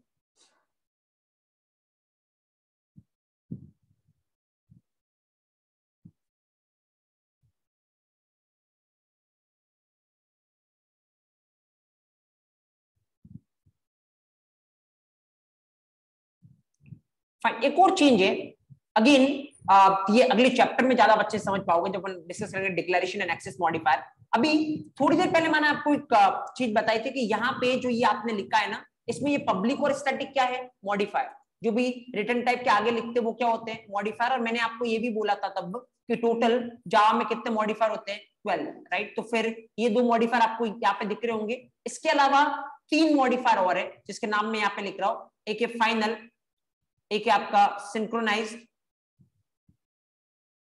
और एक है आपका स्टेटअप। अब देखो अभी के लिए फाइनल का काम क्या है, सिंक्रोनाइज का काम क्या है, स्टेटअप का काम क्या है, ये अपन डिस्कस नहीं कर रहे हैं अभी। खाली मैं मेन मेथड के रिगार्डिंग आपको क्या बता रहा हूं, ये 3 मॉडिफायर आप अपनी रिक्वायरमेंट के अकॉर्डिंग मेन मेथड पे लगा सकते हो। आप रिक्वायरमेंट हो तो लगाओ, रिक्वायरमेंट नहीं हो तो मत लगाओ, कोई दिक्कत नहीं है। बट इसके अलावा कितने बच गए, 3 और 2 कितने हो गए, 5। तो 5 के अलावा कितने बच गए, 7 और मॉडिफायर बच गए। वो आप नहीं लगा सकते मेन मेथड पे, क्योंकि वो इशू क्रिएट करेंगे। अब क्या इशू क्रिएट करेंगे वो जब अपन मेन मेथड, वो जब अपन मॉडिफायर पढ़ेंगे तब मैं आपको बताऊंगा। बट अभी के लिए टोटल मेन मेथड पे 2 तो आपको लगाना ही है, कौन सा, पब्लिक और स्टैटिक। इसके अलावा आपके रिक्वायरमेंट के अकॉर्डिंग ये 3 मॉडिफायर आप लगा भी सकते हो, नहीं भी लगा सकते हो। काम क्या है वो बाद में डिस्कस करेंगे, बट मैं आपको यहाँ पे बताता हूँ। देखो ऑब्जर्व करना, जैसे अगर मैं इसको ऐसे लिखूं मेन मेथड को, यहाँ पे मैं लिखूं फाइनल, एक क्या था सिंक्रोनाइज्ड, एक क्या था अपना स्टेटअप, राइट। जस्ट ऑब्जर्व हियर, ये मैंने टोटल कितने मॉडिफायर हो गए, 5। ध्यान रखना मॉडिफायर जितने भी हो सब किससे पहले लिखे जाएंगे, रिटर्न टाइप से पहले। ऐसा नहीं है कि रिटर्न टाइप के बाद आप मॉडिफायर डाल दो, नो। ये फिक्स पैटर्न है कि मेथड के सिंटेक्स के अकॉर्डिंग पैरेंथेसिस से जस्ट पहले क्या आएगा, उसका नाम, नाम से जस्ट पहले क्या आएगा, उसका रिटर्न टाइप, और जितने मॉडिफायर है वो रिटर्न टाइप के सारे आगे आने वाले। तो फिर यहाँ पे कितने मॉडिफायर ले रखे, जैसे अपन ने 5, राइट। जस्ट ऑब्जर्व, एक बार चला के देखते हैं क्या कुछ रिजल्ट पे इम्पैक्ट आता है या अभी भी ये वही सेम मेन मेथड चलता है, कोई इशू आएगा नहीं। Just observe here, let's say this, और अभी भी आप चलाओगे तो आपको क्या रहा आपका CST, राइट। तो इसका मतलब अभी भी ये चल रहा है। इवन आप कोई सा भी कॉम्बिनेशन ट्राई करो, मतलब ऐसा नहीं है इन तीनों में से मान लो आपको ये दो ही चाहिए तो आपने ये दो रख लिए। और ये बात मेरे को बताने की रिक्वायरमेंट नहीं कि अभी टोटल कितने मॉडिफायर है, 5। किसी भी ऑर्डर में लिखो, किसी को भी पहले लिखो, किसी को भी बाद में लिखो, उससे कोई फर्क नहीं पड़ेगा, क्योंकि मॉडिफायर के ऑर्डर से कभी फर्क नहीं पड़ता, क्योंकि मॉडिफायर हमेशा क्या काम करते हैं, इंडिकेशन देने का काम करते हैं। तो पहले लिखोगे तब भी वो इंडिकेशन है, बाद में लिखोगे तब भी वो इंडिकेशन है, तो फिर इससे कोई फर्क पड़ेगा नहीं। इवन जैसे मान लो आपने खाली इसके टाइप पे रखना था, उसको रखा, तब भी आप चलाओगे, कोई दिक्कत नहीं है। मतलब ये 3 मॉडिफायर आप as per the requirement main method पे लगा सकते हो। कंपाइलेशन फाइन, रन करने के ट्राई करो, तो फिर अभी भी क्या आ रहा है, CST। तो कितने चेंज हो गए टोटल, 5। अब मेक श्योर इन 5 के अलावा अगर आपने कुछ भी हिलाने के ट्राई किए मेन मेथड के सिंटेक्स में, तो फिर किसको प्रॉब्लम जनरेट होगी, JVM को। और JVM आपको क्या देने वाला है, एरर देने वाला है, राइट। जैसे सपोज मैं अगर आपको बोलूं कि मैं ऐसा करता हूं, व्हाट विल हैपन। तो कई भी 5 चेंज में मैंने आपको ऐसा बोला कि आप स्टैटिक हटा सकते हो, नहीं। और अगर आपने स्टैटिक हटाया सपोज, राइट, अब इसको एक बार चलाओ, तो देखो कंपाइलर को कोई प्रॉब्लम है नहीं, क्योंकि कंपाइलर अगेन मेन मेथड को क्या मानेगा, नॉर्मल। तो वो खाली दो ही चीजें चेक करेगा, क्या चेक करेगा, एक तो मेथड का रिटर्न टाइप है, दूसरा मेथड का नाम वैलिड आइडेंटिफायर के अकॉर्डिंग है, दैट्स ऑल। अब आपने सिंटेक्स में कुछ चेंज किया, तो ये स्पेशल मेथड किसके लिए, JVM के लिए। तो फिर observe here, compilation is fine, और जैसे ही रन करोगे ये देगा आपको एक्सेप्शन या एरर, राइट। ये क्या बोल रहा है, main method is not static in class test, please define the main method as public static void main string array ARGS। इस तरीके से आप मेन मेथड को लिखिए, राइट, क्योंकि इसके ओनर ने इसको क्लियरली बोल रखा कि मेथड क्या होनी चाहिए, स्टैटिक। जैसे अगर मान लो उसके पास रेड कलर की कैप होती ही नहीं, तो क्या आप उसको लेके आते, नहीं। तो ऑब्वियसली सेम, जैसे यहाँ पे स्टैटिक नहीं है तो इसको लेके नहीं आएगा। ये बोल रहा है कि जो मेरे को ढूंढने का बोला था वो मेरे को नहीं मिला। तो आप एक बार चेक कर लीजिए कि आपने प्रॉपर उसको लिख रखा है नहीं। मेरे अकॉर्डिंग प्रॉपर क्या है, public static void main string array ARGS, इस तरीके से आपको लिखने की रिक्वायरमेंट है। तो मेक श्योर टोटल ओवरऑल आप कितने चेंज परफॉर्म कर सकते हो, 5 जो अपन ने डिस्कस किए। 5 के अलावा अगर आपने छठा कुछ भी चेंज करने की ट्राई की, तो ऑब्वियसली क्या आने वाली है आपको, एरर।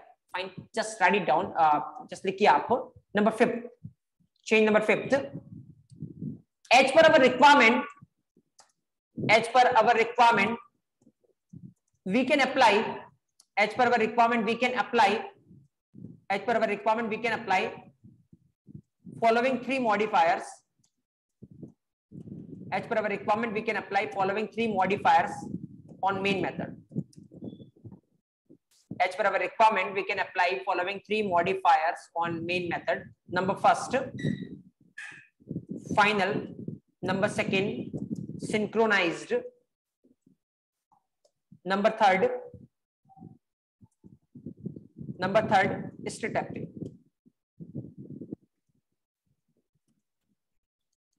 तो first final, number second synchronize, number third state active. Make sure आपको ऐसे ही लिखना है, जो लोअर केस है सारा ये, राइट, ध्यान रखना कोई स्पेस नहीं है, लोअर केस है, क्योंकि ये अगेन जावा केस सेंसिटिव है। तो फिर किसी को भी अपर केस किया तो ये इशू क्रिएट करेगा आपके लिए, क्योंकि ये आपका खुद का नहीं है, पहले से डिफाइन है सारी चीजें। Final, synchronize, state active, right.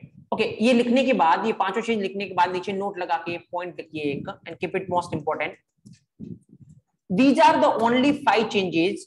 These are the only 5 changes that we can perform. These are the only 5 changes that we can perform over the main method. These are the only 5 changes that we can perform over the main method. And if we try to perform, any other change, then JVM will give, एक चीज पहले मैं आपको और बताना चाहता हूँ, ये लिखने से पहले आप लिख लो फिर बता दूंगा। JVM will give exception. These are the only 5 changes that we can perform over the main method, and if we try to perform any other change, then JVM will give exception.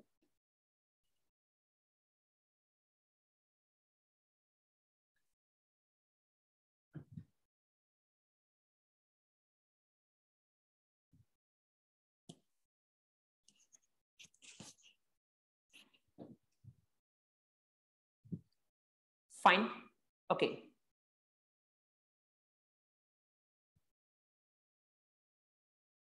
देखो अगर आपने एक चीज notice की है ना, तो मैंने यहाँ पे लास्ट में क्या लिखा है ना कि if we try to perform any other change then JVM will give exception. मैंने एरर नहीं लिखा, मैंने क्या लिखा, एक्सेप्शन। वो टेक्निकली दो चीजें होती है, दोनों अलग अलग है एक्चुअली। ये डिफरेंशिएट करने के लिए होता है, एक होता है एरर और दूसरा क्या होता है, एक्सेप्शन। देखो अगर मैं कभी एरर बोलता हूं ना, देखो क्योंकि जावा में कितनी चीजें, दो चीजें, पहले कौन आएगा, जावा का कंपाइलर। आपको प्रोग्राम को क्या करना पड़ेगा, कंपाइल, और कंपाइल करने के बाद आप प्रोग्राम को क्या करने वाले हो, रन करने वाले हो। रन कौन करेगा, जेवीएम। तो दोनों में से कोई भी एरर दे सकता है, या तो कंपाइलर एरर दे सकता है या जेवीएम भी एरर दे सकता है। कंपाइलर अगर एरर देगा तो उसको क्या बोलते हैं, एरर, और जेवीएम अगर एरर देता है तो उसको टेक्निकली क्या बोलते हैं, एक्सेप्शन। क्योंकि जेवीएम की जो एरर है ना वो क्रिटिकल होती है, इसीलिए आगे पूरा चैप्टर अपन पढ़ेंगे। अब बहुत टाइम तक अपने को डिस्कस करना पड़ेगा। The chapter is exception handling, right. आप एक्सेप्शन को कैसे हैंडल करोगे इन ऑल, क्योंकि एक्सेप्शन बहुत क्रिटिकल होता है। यू नो व्हाई, बिकॉज एक बात बताओ, एज ए प्रोग्रामर मान लो आप किसी चीज को, किसी प्रोग्राम को क्या कर रहे हो, डेवलप कर रहे हो, तो कंपाइल कौन करेगा, आप कंपाइल करोगे, उसके बाद आप चला के देखोगे कि रिजल्ट सही आ रहा है या नहीं आ रहा है। जब आप यूजर को दोगे तो क्या यूजर प्रोग्राम को कंपाइल करता है, नहीं, सीधा क्या करेगा, चलाएगा। जैसे आप आज अमेजन की वेबसाइट है कुछ चलाते हो, तो क्या आप कंपाइल करते हो चीजों को, नहीं, सीधा आप रन करते हो, सीधा आप हिट करते हो, सीधी चलती है चीजें। तो अगर मान लो एक्सेप्शन आएगा तो कब आ सकता है, चलते टाइम, और चलाता कौन है, क्लाइंट। तो क्लाइंट के पास अगर एक्सेप्शन आया तो फिर ये हमेशा इश्यू है। बट जब एरर आती है, एरर इतनी क्रिटिकल नहीं होती, क्योंकि एरर किस टाइम पे आती है, कंपाइल करते टाइम। कंपाइल कौन करेगा, डेवलपर, जो कोड लिख रहा है। और जो कोड लिख रहा है उस टाइम पे कोई एरर आएगी तो वो सही कर ही लेगा, क्योंकि उसका काम ही वही है। लेकिन चलाता कौन है प्रोग्राम को, आप तो चला के देखोगे सही है, उसके अलावा कौन चला के देखेगा उसको, क्लाइंट। तो फिर क्लाइंट के चलते टाइम पे भी इशू आ सकता है। इसीलिए एक्सेप्शन के रिगार्डिंग अपने को बहुत कुछ टेक केयर करने की रिक्वायरमेंट होती है, और इसलिए पूरा चैप्टर अपन पढ़ेंगे। अभी के लिए जस्ट मैं आपको ये बोल रहा हूं, अगर जेवीएम को एरर देता है तो उसको क्या बोलते हैं, एक्सेप्शन। कंपाइलर को एरर देता है तो उसको क्या बोलते हैं, एरर। तो कई बार मैंने एरर लिखवाया आपको, मतलब इमीडिएटली आपको समझ जाना है कि वो कौन दे रहा है, कंपाइलर। कहीं भी एक्सेप्शन लिखा है तो इमीडिएटली समझने की रिक्वायरमेंट कौन दे रहा है, जेवीएम। वैसे अभी तक जितनी भी चीजें अपन ने डिस्कस की है, आज ही अपन ने एक पॉइंट डिस्कस किया कि जेवीएम भी एरर दे सकता है, बट बाकी अदरवाइज आज तक तो अपन ने कभी देखा ही नहीं कि जेवीएम एरर दे सकता है, राइट। तो ये जेवीएम मेन के केस में देगा, क्योंकि यहाँ पे मेन इसके लिए क्या होता है, स्पेशल। तो किसी का डाउट ये है, किसी ने एक ऑनलाइन में डाउट रेज किया, वो ये, चलो आप ही मेरे को बताना क्या होने वाला है। चलो मैं इसको अगेन स्टैटिक कर देता हूँ। यहाँ पे यू विल सी, जैसे सपोज करो यहाँ पे अपन स्ट्रिंग एरे ARGS करते, किसी ने बोला कि मान लो स्ट्रिंग एरे की जगह मैंने इंट एरे कर दिया, फाइन, इज इट एक्सेप्टेबल। तो फिर ये तो मुझे लगता है कि आपको सोचने की रिक्वायरमेंट है, क्योंकि 5 चेंज मैंने बोले हैं। कहीं भी मैंने आपको ऐसा बोला है कि स्ट्रिंग की जगह आप कोई और एरे ले सकते हो, नहीं। तो ऑब्वियसली क्या आने वाली है, अगेन जेवीएम आपको क्या देगा, एरर देगा कि यहाँ पे मेरे को कैसी मेन मेथड चाहिए जो कौन सा आर्ग्यूमेंट लेती है, स्ट्रिंग एरे। इसके पीछे रीजन क्या है, इसको स्ट्रिंग एरे ही क्यों चाहिए, वो थोड़ी देर में अपन डिस्कस करेंगे। जब अपन डिस्कस करेंगे, मैंने बोला है इसको अपन क्या बोलते हैं, कमांड लाइन आर्ग्यूमेंट। तो जब अपन डिस्कस करेंगे एक्चुअली कमांड लाइन आर्ग्यूमेंट क्या होते हैं, तो मैं आपको बताऊंगा इसको हमेशा स्ट्रिंग ही क्यों चाहिए यहाँ पे, राइट। अभी तो 101% अगर आप यहाँ पे इंट करने की ट्राई करोगे ना, definitely there will be error. आप कंपाइल करोगे, तो कंपाइलर को तो कोई प्रॉब्लम है नहीं, क्योंकि इसके लिए कोई स्पेशल है नहीं, मेन मेथड कुछ भी ले, इसको कोई फर्क नहीं पड़ रहा है। लेकिन फर्क पड़ेगा आपके जेवीएम को, और वो आपको बोल रहा है मेन मेथड डिफाइन करिए आप किस तरीके से, public static void main string array ARGS मेरे को इस फॉर्मेट में चाहिए, राइट। तो फिर आप ये नहीं कर सकते जिसका भी डाउट था, ओके। मीनवाइल चलो एक मैं आपको एक्चुअली एक ऑरेकल सर्टिफिकेशन का क्वेश्चन बताता हूँ इस पे, जो एग्जैक्टली क्वेश्चन ऑरेकल सर्टिफिकेशन से है, जो हाईएस्ट लेवल का एग्जाम होता है जावा का। देखना आप उसका आंसर दे सकते हो या नहीं। अगर आप इंटरनल जानते हो तो आप इजीली आंसर दे सकते हो। तो मैं यहाँ पे कुछ लिख रहा हूँ, बहुत सारे स्टेटमेंट, आप मेरे को उसका आंसर करना। Public static void main string array ARGS, right. Public static final void main string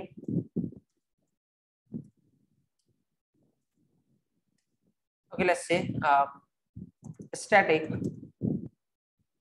final void main string, okay, let's say public final step void main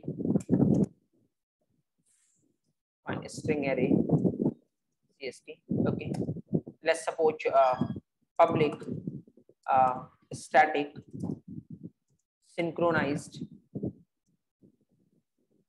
okay, void main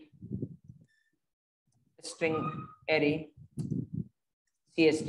Okay, next one, let's suppose public static final, yeah, let's say public final synchronized static void main string.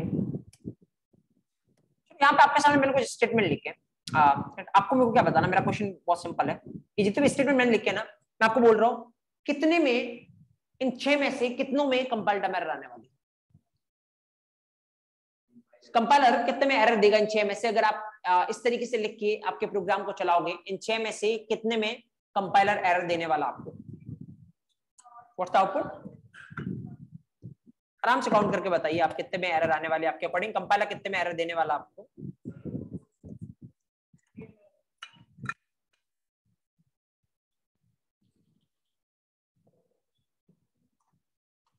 वो basic सा question है, सोचिए आप आराम से।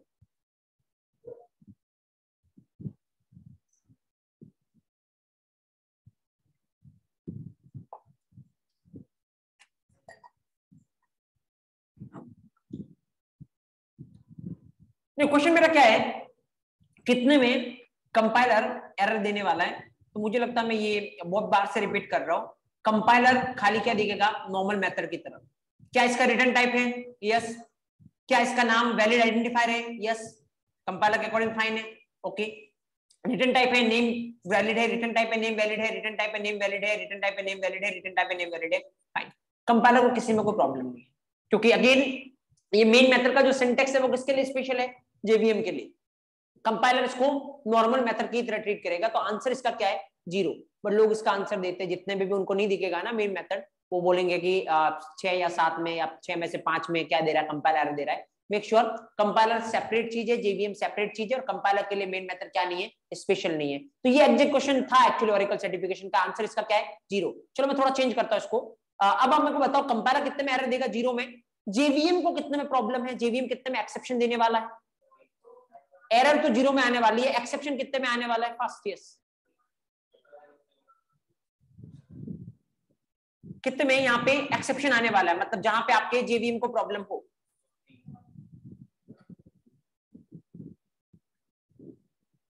अच्छा, first one problem है, first one problem है, yes there is a problem. Method का नाम क्या होना चाहिए, main, and Java is what, case sensitive. तो फिर यहाँ पे जो एम आपका है वो क्या है, कैपिटल है, नॉट एक्सेप्टेबल। कहीं भी 5 चेंज में मैंने ये नहीं बताया कि इसका नाम आप चेंज कर सकते हो। अगेन आपके पास इसको जेवीएम के कोड को क्या करना पड़ेगा, customize, and you don't have right. तो अभी फिलहाल जो चल रहा है वो क्या चल रहा है, MAIN, और सारे के सारे लोअर केस में। तो जेवीएम को इसमें प्रॉब्लम है, ये नहीं चलने देगा, ये बोलेगा मेन मेथड प्रॉपर लिखिए। दूसरे वाला सही है, देखो पब्लिक है, स्टैटिक है, फाइनल सिंक्रोनाइज स्टेप में से आप कुछ भी लिख सकते हो, तो आपने फाइनल लिखा, कोई दिक्कत नहीं है। मेथड का नाम भी प्रॉपर है, और वेयर तो आप चेंज कर ही सकते हो, आर्गुमेंट का नाम, आप जो वेरिएबल का नाम है वो चेंज कर ही सकते हो। This one is proper, there is no issue, fine. What about third one, error, there is no public actually. क्या पब्लिक को हटा सकते हो, नहीं, पब्लिक और स्टैटिक दोनों आपको लिखना पड़ेगा। कहीं भी 5 चेंज में अपन ने ये बात नहीं की कि पब्लिक आप हटा सकते हो, तो फिर there is a issue. Fourth one obviously static नहीं है, और कहीं भी 5 चेंज में अपन ने ये भी बात नहीं की कि आप स्टैटिक को हटा सकते हो, तो there is an issue. Number fifth one, public है, स्टैटिक है, सिंक्रोनाइज तो आप लिख सकते हो आपके रिक्वायरमेंट के अकॉर्डिंग, कोई दिक्कत है नहीं। वॉइड है, मेन है, स्ट्रिंग एरे भी है, और आर्गुमेंट का नाम आप वेरिएबल का नाम कुछ भी लिख सकते हो, तो फिर दैट इज फाइन। यहाँ पे देखो पब्लिक है, स्टैटिक भी, ऑर्डर कुछ भी हो, फर्क नहीं पड़ता। एंड देन फाइनल सिंक्रोनाइज आप यूज कर ही सकते हो आपके रिक्वायरमेंट के अकॉर्डिंग। वॉइड है प्रॉपर, मेथड का नाम प्रॉपर है, वेरार्क है, और ये नाम सही है, तो ये सही है। तो ओनली कितने में प्रॉब्लम है, अगर आप एक्सेप्शन की बात करोगे तो 3 में एक्सेप्शन है, और वो कौन कौन सा, फर्स्ट वन, थर्ड वन और फोर्थ वन। लेकिन कंपाइल टाइम एरर की बात करोगे तो सारे के सारे क्या है, वैलिड। अगर मान लो मैं इसको हटा देता, फाइन सपोज यहाँ पे, तो ऑब्वियसली अभी क्या होने वाला है, एरर है। कौन सी एरर है, कंपाइल टाइम एरर एक में है, किसमें, दूसरे में, क्योंकि किसी भी मेथड, कोई भी मेथड ऐसी हो ही नहीं सकती जिसका क्या नहीं हो, रिटर्न टाइप नहीं हो।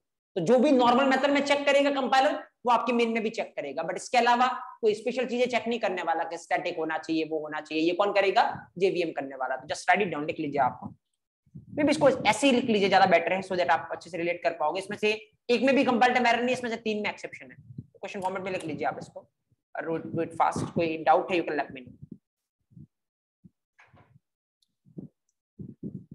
तो अगेन बहुत सिंपल है, इवन आप हाईएस्ट लेवल की बात करोगे ओरेकल सर्टिफिकेशन एक्सट्रीमली सिंपल है, अगर आप जस्ट इंटरनल चीजों को पता रख सकते हो। लेकिन अगर आप याद करोगे कि मेन मेथड का सिंटैक्स ये होता है, तो फिर तो कोई चांस ही नहीं कि आप इस क्वेश्चन को टच कर सकते हो किसी भी एंगल से।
फाइन,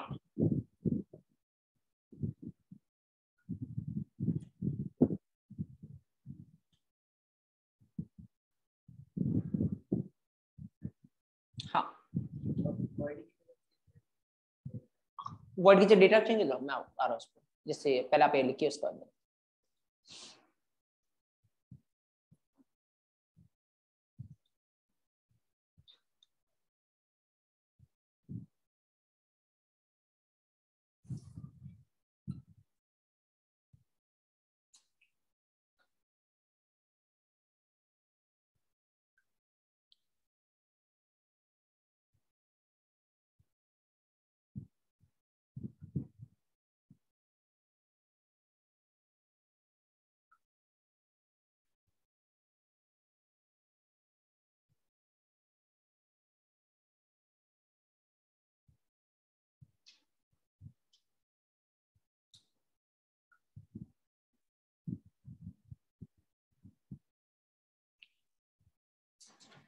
ओके फाइन देन, चलते अपन आगे।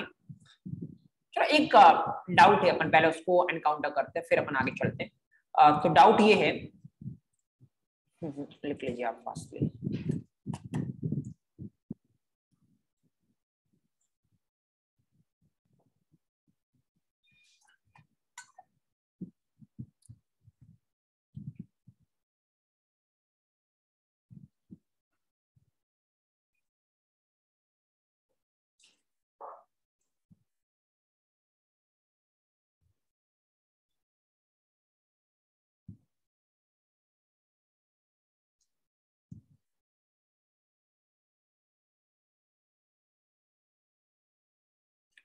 ओके चलो मैं आपसे पूछता हूँ, पहले आप मेरे को बताना डाउट ये किसी का कि सपोज यहाँ पे मैं अपन लिखते हैं वापस से,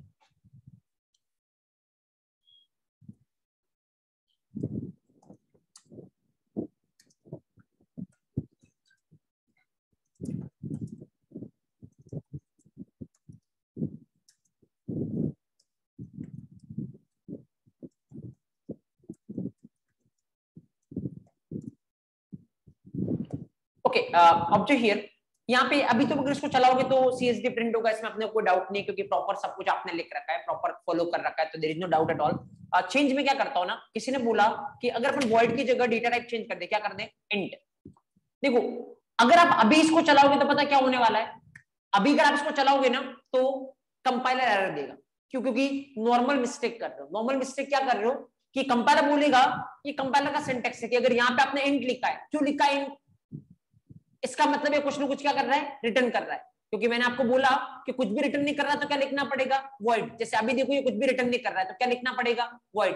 बट अगर इंट लिखा है तो फिर कुछ ना कुछ रिटर्न करवाना पड़ेगा। किस टाइप का, इंट टाइप का। तो लेट्स सी, मैंने देखो अभी फिलहाल अगर मैं चलाऊंगा इसको तो कंपाइलर एरर देगा। देखो ऑब्जेक्ट हियर, ये किसी नॉर्मल मेथड में करोगे तब भी एरर देगा, ऐसा नहीं कि मेन मेथड की वजह से दे रहा है। अगर आपने रिटर्न टाइप चेंज किया तो फिर आपको क्या लिखना पड़ेगा, रिटर्न लिखना पड़ेगा। देखो ये क्या बोल रहा है, मिसिंग रिटर्न स्टेटमेंट, मतलब आपको रिटर्न लिखना पड़ेगा क्योंकि आपने रिटर्न टाइप में क्या दिया है, इंट। क्यों दिया होगा, क्योंकि आप ये बोलना चाह रहे हो कि कोई इंट टाइप की वैल्यू ये क्या करने वाला है, रिटर्न करने वाला है। तो जब ये इंट टाइप की वैल्यू रिटर्न करने वाला है तो फिर आपको यहां से कुछ ना कुछ इंट टाइप की वैल्यू को रिटर्न करवाना पड़ेगा। वो आप कैसे करवा सकते हो, रिटर्न 10।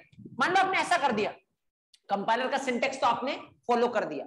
कंपाइलर का सिंटेक्स क्या है कि अगर आपने रिटर्न टाइप में कुछ डाल रखा तो उस तरीके की वैल्यू का करवानी पड़ेगी रिटर्न। तो अब आपने क्या रिटर्न करवा दिया, 10।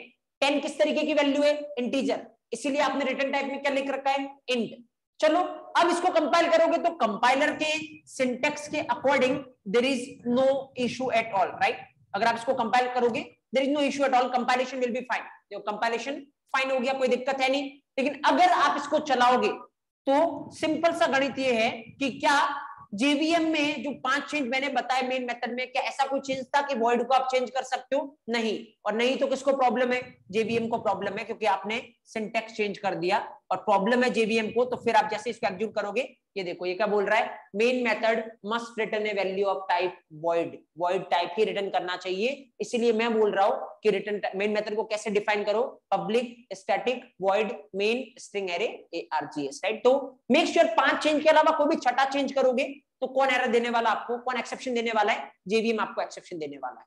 कंपाइलर जो नॉर्मल मेथड में चेक करेगा उतना मेन मेथड में भी चेक करेगा। नॉर्मल मेथड में क्या चेक करता है, रिटर्न टाइप होना चाहिए, मेथड का नाम होना चाहिए, मेथड कुछ रिटर्न कर रहा है तो उस तरीके का टाइप रिटर्न टाइप में होना चाहिए। तो ये सारा मेन मेथड में भी चेक करेगा। इसके अलावा मेन मेथड पब्लिक है या नहीं है, स्टैटिक है या नहीं है, किस तरीके के आर्गुमेंट ले रही है, क्या रिटर्न टाइप है, ये कंपाइलर चेक नहीं करने वाला, क्योंकि कंपाइलर के लिए मेन कोई स्पेशल मेथड नहीं है। ये कौन चेक करने वाला है, जेवीएम। और उसको प्रॉब्लम होगी तो क्या देगा, exception, right. You can write it down, लिख सकते हो अगर लिखना हो तो। अब मेंशन कर सकते हो कि इस वाले केस में ऑब्वियसली क्या आने वाला है, एक्सेप्शन देगा जेवीएम आपको, क्योंकि ये चेंज आप नहीं कर सकते। जो 5 चेंज मैंने बताया, 5 के अलावा कुछ भी करने की ट्राई करोगे there will be exception from the JVM side. Only 5 change जो आप मेन मेथड पे कर सकते हो।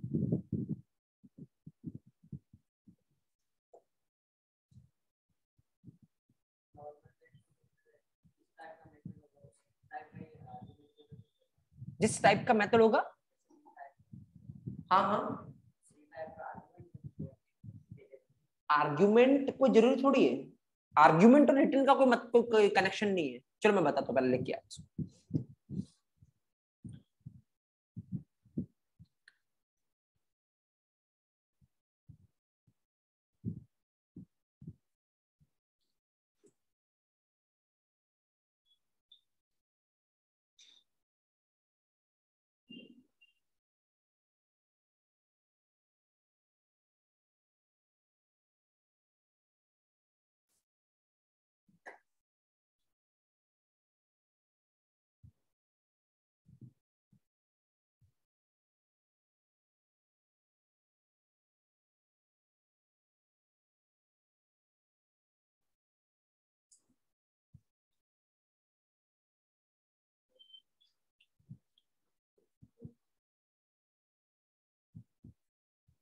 ओके,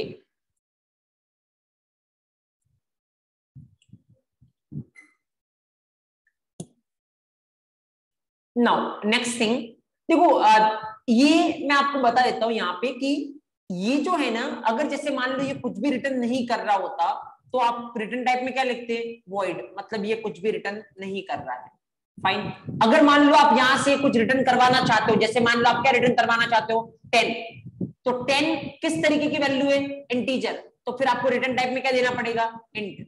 मान लो आप यहां से अगर रिटर्न करवाना चाहते हो ट्रू, तो ट्रू किस तरीके की वैल्यू है, बुलियन, तो आपको रिटर्न टाइप में क्या देना पड़ेगा, बुलियन, फाइन। तो रिटर्न टाइप में क्या लिखते हैं, जिस तरीके की वैल्यू अंदर से क्या हो रही है, रिटर्न हो रही है, उस तरीके का टाइप। ताकि इसको पता चले किस तरीके की वैल्यू रिटर्न होने वाली है।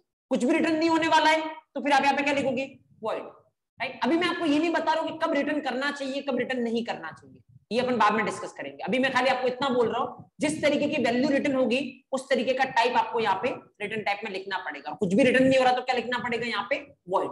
लेकिन जावा में हर एक मेथड का रिटर्न टाइप आपको लिखना पड़ेगा, या तो आप वॉइड लिखोगे या फिर वो टाइप लिखोगे जिस तरीके की वैल्यू क्या हो रही है, रिटर्न हो रही है, राइट। ओके, नाउ चलो मैं आपको एक क्वेश्चन करता हूं, आप मेरे को उसका आंसर करना।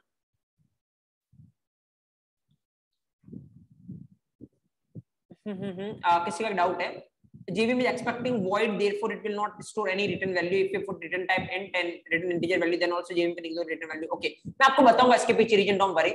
अभी मैंने आपको ये नहीं बताया, देखो कि पब्लिक हमेशा लिखना ही क्यों पड़ता है मेन मेथड में, स्टैटिक हमेशा लिखना ही क्यों पड़ता है, वॉइड हमेशा लिखना ही क्यों पड़ता है, और ये कमांड लाइन आर्गुमेंट क्या होते हैं, राइट। इसके रिगार्डिंग अभी मैंने आपको बात की नहीं है। अभी थोड़ी देर में अपन बात करेंगे कि पब्लिक हमेशा लिखने का क्या सेंस है, स्टैटिक हमेशा लिखने का क्या सेंस है, वॉइड लिखने का क्या सेंस है, राइट। इस पे अपन आते, चलो पहले अपन इसी को डिस्कस कर लेते हैं। ऑब्जेक्ट हियर, देखो अब मैं आपको सिंटेक्स में ये बता रहा हूं कि जो ये सिंटेक्स है ना, ये इस तरीके से वापस में यहाँ पे लिखता हूं। एक तो आपको क्या दिख रहा है, पब्लिक, एक आपको क्या दिख रहा है, स्टैटिक, एक आपको क्या दिख रहा है, void main string array args।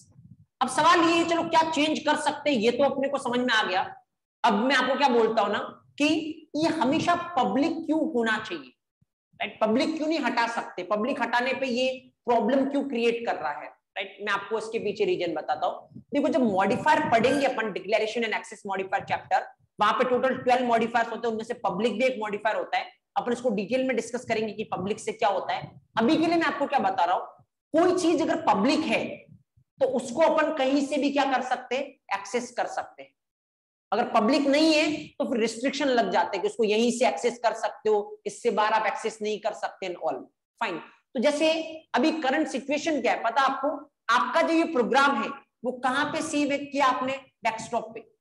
आपने इस प्रोग्राम को कहां पे सेव कर रखा है, डेस्कटॉप पे। मतलब ये जो मेन मेथड है वो अभी आपकी कहां पे पड़ी है, डेस्कटॉप पे सब कुछ, फाइन। और जो आपने इसमें जेडीके इंस्टॉल किया होगा, मतलब आपका जावा इंस्टॉल किया होगा, वो कौन सी ड्राइव में इंस्टॉल हुआ, सपोज करो आपकी कौन सी ड्राइव में, सी ड्राइव की प्रोग्राम फाइल्स है उसमें जाके इंस्टॉल हुआ, राइट। तो आपका जेवीएम एक तरीके से कहां पे पड़ा है, ये ऐसा समझ लीजिए आप इसको इस वे में, कहां पे पड़ा है, सी ड्राइव में कहीं पे पड़ा आपका जेवीएम। उसको डेस्कटॉप पे जो आपका मेन पड़ा उसको चलाने की रिक्वायरमेंट, राइट। तो अगर किसी को बाहर से कोई चीज एक्सेस करनी हो, एक लोकेशन से दूसरी लोकेशन पे कोई चीज अगर एक्सेस करनी हो तो वो क्या होनी चाहिए, पब्लिक।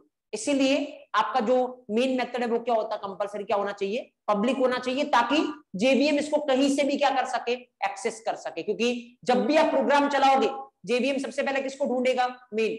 तो मेन को अगर उसको चलाना है तो ऑब्वियसली उसको क्या करना पड़ेगा, मेन को एक्सेस करना पड़ेगा। और अगर मेन को बाहर से एक्सेस करना तो मेन क्या होना चाहिए, पब्लिक। इसीलिए इन्होंने फिक्स कर रखा है कि मेन हमेशा क्या होना चाहिए, पब्लिक, ताकि कोई फर्क नहीं पड़ेगा कि जेवीएम कहां पे, प्रोग्राम कहां पे, जेवीएम आपके प्रोग्राम को कहीं से भी क्या कर सकता है, एक्सेस कर सकता है, मेन को कहीं से भी एक्सेस कर सकता है। बाकी इन डिटेल अपन पब्लिक पढ़ेंगे जब अपन मॉडिफायर पढ़ेंगे। बाकी पब्लिक का मतलब ये होता है अगर अपने को कभी बाहर से एक्सेस करवाना अपन क्या रखते हैं, पब्लिक रखते हैं। सेकंड देखो क्या है, स्टैटिक। देखो मैं आपको एक सीन बताता हूँ यहाँ पे। इतना तो आपको पता है कि अगर कोई चीज स्टैटिक है तो इसका मतलब उसको बिना ऑब्जेक्ट के क्या कर सकते हैं, कॉल कर सकते हैं, फाइन। और अगर कोई चीज इंस्टेंस है तो उसको कॉल करने के लिए कंपलसरी आपको क्या बनाना पड़ेगा, ऑब्जेक्ट बनाना पड़ेगा, राइट। तो मान लो एक सेकेंड के लिए कि अगर ये मेन मेथड स्टैटिक कंपलसरी नहीं होता, राइट, अगर मेन मेथड मान लो स्टैटिक नहीं होता, तो देखो जब भी प्रोग्राम चलेगा जेवीएम किसको कॉल करेगा, मेन मेथड को। तो हमेशा जब भी प्रोग्राम चलेगा पहले जेवीएम को क्या बनाना पड़ेगा, ऑब्जेक्ट, और फिर किसको कॉल करना पड़ेगा, मेन मेथड को। क्योंकि अगर ये इंस्टेंस होता तो बिना ऑब्जेक्ट के तो क्या नहीं कर सकता, कॉल कर नहीं सकता। तो इसका मतलब जब भी जेवीएम चलता हमेशा एक ऑब्जेक्ट तो एटलीस्ट बनता ही बनता, राइट। देखो अभी अपन ने ऑब्जेक्ट ओरिएंटेड कंसेप्ट की बात नहीं की, अपन जस्ट इसके बाद चैप्टर अपन स्टार्ट करेंगे ऑब्जेक्ट ओरिएंटेड प्रोग्रामिंग, जहां पे मैं आपको ऑब्जेक्ट ओरिएंटेड के कांसेप्ट डिस्कस करेंगे, overloading, overriding, inheritance, encapsulation, abstraction, बहुत सारी चीजें अपन डिस्कस करेंगे वहां पे। तो वहां पे मैं आपको बताऊंगा जब आप किसी को ऑब्जेक्ट क्रिएट करते हो ना, अभी तो आपको क्या लगता है, मान लो मैं आपको बोलूं टेस्ट क्लास का ऑब्जेक्ट क्रिएट करना है, आप कैसे करते हो, test T equal to new test, आपको लगता है कि एक लाइन लिखा और आपका ऑब्जेक्ट क्या हो गया, क्रिएट हो गया। बट जब ऑब्जेक्ट क्रिएट होता है इंटरनली बहुत सारी प्रोसेस होती है, अगर मैं आपको पूरा फुल प्रूफ बताऊं तो इंटरनली जब भी ऑब्जेक्ट क्रिएट होता है एक चीज चलती है, वो होता है इंस्टेंस कंट्रोल फ्लो। और इंस्टेंस कंट्रोल फ्लो में बहुत सारे स्टेप्स होते हैं जो कि ये ऑब्जेक्ट क्रिएट होने पे ये सारा कुछ स्टेप करने वाला है। तो जब भी ऑब्जेक्ट क्रिएट होता है इंटरनली पूरा क्या चलता है, इंस्टेंस कंट्रोल फ्लो। आपने 100 ऑब्जेक्ट क्रिएट किए, 100 बार क्या चलेगा, इंस्टेंस कंट्रोल फ्लो। और ऑब्वियसली उसमें क्या लगता है, टाइम लगता है। तो ऑब्जेक्ट क्रिएट करना कॉस्टली ऑपरेशन होता है। देखो कॉस्टली बोल रहा है, इसका मतलब ये नहीं कि हमेशा कॉस्टली मतलब मनी के टर्म्स में बात हो। कॉस्टली मतलब यहाँ पे टाइम अगर ज्यादा लग रहा है तो भी मैं बोलूंगा कॉस्टली, राइट। तो इसका मतलब ऑब्जेक्ट क्रिएट होना कॉस्टली ऑपरेशन, मतलब इट विल कंज्यूम टाइम। इसकी वजह से परफॉर्मेंस क्या होने वाली है, कम होने वाली है। तो जब तक रिक्वायरमेंट नहीं है ऑब्जेक्ट क्रिएट करने की, तब तक आपको क्या करना चाहिए, हमेशा अवॉइड करना चाहिए ऑब्जेक्ट क्रिएट करना, राइट। तो इसीलिए मैं आपको क्या बोल रहा हूं ना, अगर ये मान लो स्टैटिक नहीं होता, सपोज क्या होता, इंस्टेंस, तो फिर तो एक ऑब्जेक्ट तो 100% बनाना ही बनाना है। क्योंकि जेवीएम चलते किसको कॉल करता, मेन मेथड को। बिना ऑब्जेक्ट उसको कर नहीं सकता, तो एक ऑब्जेक्ट तो उसको हमेशा बनाना पड़ता ही सही। तो वो एक अननेसेसरी ऑब्जेक्ट क्रिएट नहीं हो, इस वजह से मेन मेथड को क्या कर रखा है, स्टैटिक, ताकि जेवीएम इसको बिना ऑब्जेक्ट के भी क्या कर सकता है, कॉल कर सकता है। और अभी जब भी जेवीएम इसको बाय डिफॉल्ट कॉल करेगा ना, वो उसको बिना ऑब्जेक्ट के ही क्या करने वाला है, कॉल करने वाला है। दैट्स व्हाई मेन मेथड के सिंटैक्स से आप क्या नहीं हटा सकते, स्टैटिक नहीं हटा सकते। क्योंकि अगर स्टैटिक हटाया और जेवीएम ने फिर इसको बिना ऑब्जेक्ट के कॉल करने की ट्राई की, तो क्या आने वाली है, एरर। That's the problem. तो पब्लिक, ताकि जेवीएम इसको कहीं से भी एक्सेस कर सकता है, स्टैटिक ताकि एक्चुअली जेवीएम इसको बिना ऑब्जेक्ट के क्या कर सकता है, कॉल कर सकता है। तीसरा आते अपन किस पे, वॉइड पे। कि रिटर्न टाइप आपको यहाँ पे क्या दिख रहा है, वॉइड दिख रहा है, फाइन। तो ये वॉइड ही क्यों होना चाहिए, इंट क्यों नहीं हो सकता। तो इसके लिए पहले आपको समझना पड़ेगा कि रिटर्न का एक्चुअल मीनिंग होता क्या है, राइट। सब कुछ आराम से देखना, मैं आपको समझाता हूँ रिटर्न का एक्चुअल मीनिंग होता क्या है, उसके बाद आप समझ पाओगे कि यहाँ हमेशा वॉइड ही होना जरूरी क्यों, राइट। तो ऑब्जर्व हियर, एक काम करते हैं अपन, मैं यहाँ पे एक मेथड लिखता हूं, एक मेथड लिखता हूं, सपोज करो let's say static what, let's say void add, fine. और यहाँ पे ये 2 नंबर का सम कर रही है मान लो मेथड, तो 2 आर्गुमेंट ले रही है, इंट एक्स इंट वाई, और ये मान लो क्या कर रही है, 2 नंबर का सम कर रही है, system dot out dot println और let's suppose x plus y, fine. Okay, आराम से देखना। मान लो इस मेथड को मैं यहाँ पे कॉल कर रहा हूँ, कैसे कॉल कर सकते हो, देखो ये मेथड कैसी है, ऐड मेथड स्टैटिक, और स्टैटिक है तो कॉल करने के अपने पास कितने तरीके हैं, सेम क्लास में ही है तो 3 तरीके अपने पास, या तो क्लास नेम, या फिर डायरेक्ट, या फिर reference variable. But the recommended है वो कौन सा है, क्लास नेम। तो फिर I will go with, class का नाम क्या है, टेस्ट, मेथड का नाम क्या है, ऐड, कितना आर्गुमेंट ले रही है, 2, मैंने पास किया 10, 20। एक बार और कॉल करते हैं, क्लास का नाम क्या है, टेस्ट, मेथड का नाम क्या है, ऐड, मैंने पास किया क्या, 30, 40। देखो सुनना बहुत आराम से, क्या मतलब है इसका। देखो मैं क्या बोल रहा हूं आपको, ऑब्जेक्ट हियर, यहाँ पे एक बार फ्लो देखते हैं, फ्लो क्या होगा, मेन से चलना स्टार्ट होगा अभी के लिए, राइट। तो फिर यहाँ पे कौन सी मेथड को कॉल कर रहे हो आप, ऐड मेथड को। कंट्रोल किसके पास जाएगा, यहाँ से ऐड मेथड के पास। पहला आपने क्या पास करवाया, 10, तो एक्स में कितना आ जाएगा, 10। दूसरा आपने क्या पास करवाया, 20, वाई में कितना आ जाएगा, 20। जब अंदर आएगा तो 10 + 20 क्या प्रिंट होगा, 30। Okay fine. नाउ अगेन ये मेथड खत्म तो कंट्रोल उल्टा वापस यहाँ पे, फिर दूसरी बार अगेन ये मेथड कॉल हो रहा है, वापस चलते इस मेथड के पास, ऐड मेथड कॉल हुआ, पहला आप क्या पास करवा रहे हो, 30, तो आपके एक्स में क्या जाएगा, 30। दूसरा आप क्या पास करवा रहे हो, 40, तो आपके वाई में क्या जाएगा, 40। अंदर आओगे 30 + 40 कितना हो जाएगा, 70। ओके, उसके बाद ये मेथड खत्म, कंट्रोल वापस उल्टा यहाँ पे, उसके बाद प्रोग्राम आपका क्या हो चुका है, खत्म। तो आउटपुट कितना आएगा, 30, 70। एक बार में देखना आराम से, आउटपुट कितना आ रहा, 30, 70। मैं आपको रिटर्न की इंपॉर्टेंस बता रहा हूँ कि रिटर्न कब करना है, कब नहीं करना है। तो अगर आप इसको कंपाइल करोगे, कंपाइलेशन इज फाइन, कोई दिक्कत है नहीं। रन करोगे देखो तो क्या आ रहा है, 30 और 70, फाइन। ऑब्जर्व करना बहुत आराम से, मैं आपको क्या बोल रहा हूँ, सपोज करो कि यहाँ पे ये मान लो एक कंपनी है, ऐसा मान लो, और कंपनी में अभी कितने एम्प्लॉय है, 2 ही एम्प्लॉय है। सपोज पहले एम्प्लॉय को कितनी सैलरी मिल रही है, 10,000, और दूसरे एम्प्लॉय को कितनी सैलरी मिल रही है, 20,000, राइट। तो कंपनी को कैलकुलेट करना है कि टोटल इस महीने की सैलरी कितनी देनी। सपोज अगर 4 एम्प्लॉय होते तो कितना आर्गुमेंट लेता मैं, 4। अभी ऐसा मानो 2 ही एम्प्लॉय, तो टोटल पहली कंपनी को पता चला कि कितने आर्गुमेंट, कितनी सैलरी देनी इस बार की, 30,000। दूसरी कंपनी में मान लो 2 एम्प्लॉय, पहले वाले को 30,000 मिलते, दूसरे को 40,000, तो इस मंथ की कितनी सैलरी देनी उनको, 70,000। सपोज करो, ये तो चलो जो देनी है इनको देनी है, मान लो बीच में अभी जिस मंथ की इनको सैलरी देनी है ना, वो मंथ मान लो सपोज करो कौन सा मंथ है, लेट्स से वो दीपावली का मंथ, राइट? तो वहां पे वो कुछ बोनस भी देना चाहता है। जनरली दिवाली पे कंपनी बोनस क्रिएट करती है। तो फिर सपोज करो ये कंपनी बोलती है कि चलो टोटल सैलरी कितनी देनी पड़ेगी, हमेशा हर महीने तो कितनी देनी पड़ रही है, पहले वाले को 10 + 20 कितनी देनी पड़ रही है, 30। लेकिन दिवाली के मंथ में इनको दोनों को मिला के कितने बोनस देना है, 10,000। तो ओवरऑल कितनी सैलरी देनी पड़ेगी इनको, 40, राइट? तो यहां पे जाके मान लो मैं ऐसा नहीं कर सकता कि मैंने x + y + 10 कर दिया, क्योंकि अगर यहां पे जाके चेंज किया तो अभी तो पहले वाले का रिजल्ट कितना आएगा, 40। क्योंकि अगर पहले वाले के हिसाब से चलाओगे तो रिजल्ट कितना आने वाला, देखो आराम से देखो, x की वैल्यू कितनी होगी 10, y की 20, 10 + 20 30, 30 + 10 कितना हो गया 40। लेकिन सपोज करो दूसरे वाला बोलता है, दिवाली मंथ इसके लिए भी है, ये बोलता मेरे को तो बोनस देना कितना 20,000 का, तो मेरे को कितनी सैलरी देनी, 30 + 40 कितना होगा 70, और लेकिन 70 और 20,000 में बोनस देना चाह रहा तो टोटल कितनी सैलरी जाएगी 90। तो अगर अब ये इस मेथड को कॉल करेगा तो इसका आंसर 90 थोड़ी आएगा, इसका क्या आएगा 30 + 40 70, 70 + 10 कितना आएगा 80, जो कि इसके लिए गलत है। तो इसमें चेंज नहीं कर सकते, क्योंकि इसमें चेंज करोगे तो सबके लिए वो हो जाएगा। जबकि ऐसा हो सकता पहला वाला कितना बोनस देना चाह रहा है 10,000 का, दूसरा वाला कितना देना चाह रहा है 20,000 का, हो सकता तीसरी कोई कंपनी है जो कितना बोनस देना चाह रही है 30,000 का, and that's the problem. Fine, तो फिर आप यहां पे क्या करोगे, अगर देखो रिजल्ट जो आ रहा है, रिजल्ट आने के बाद उसमें चेंज करना है। जैसे अभी रिजल्ट कितना आ रहा है 30, आने के बाद इसमें चेंज करना, क्या करना है 10 ऐड करना है। तो फिर बेटर है यहां पे अभी आप क्या कर रहे हो ना, यहीं से इस मेथड के अंदर से आप क्या करवा रहे हो, प्रिंट करवा रहे हो।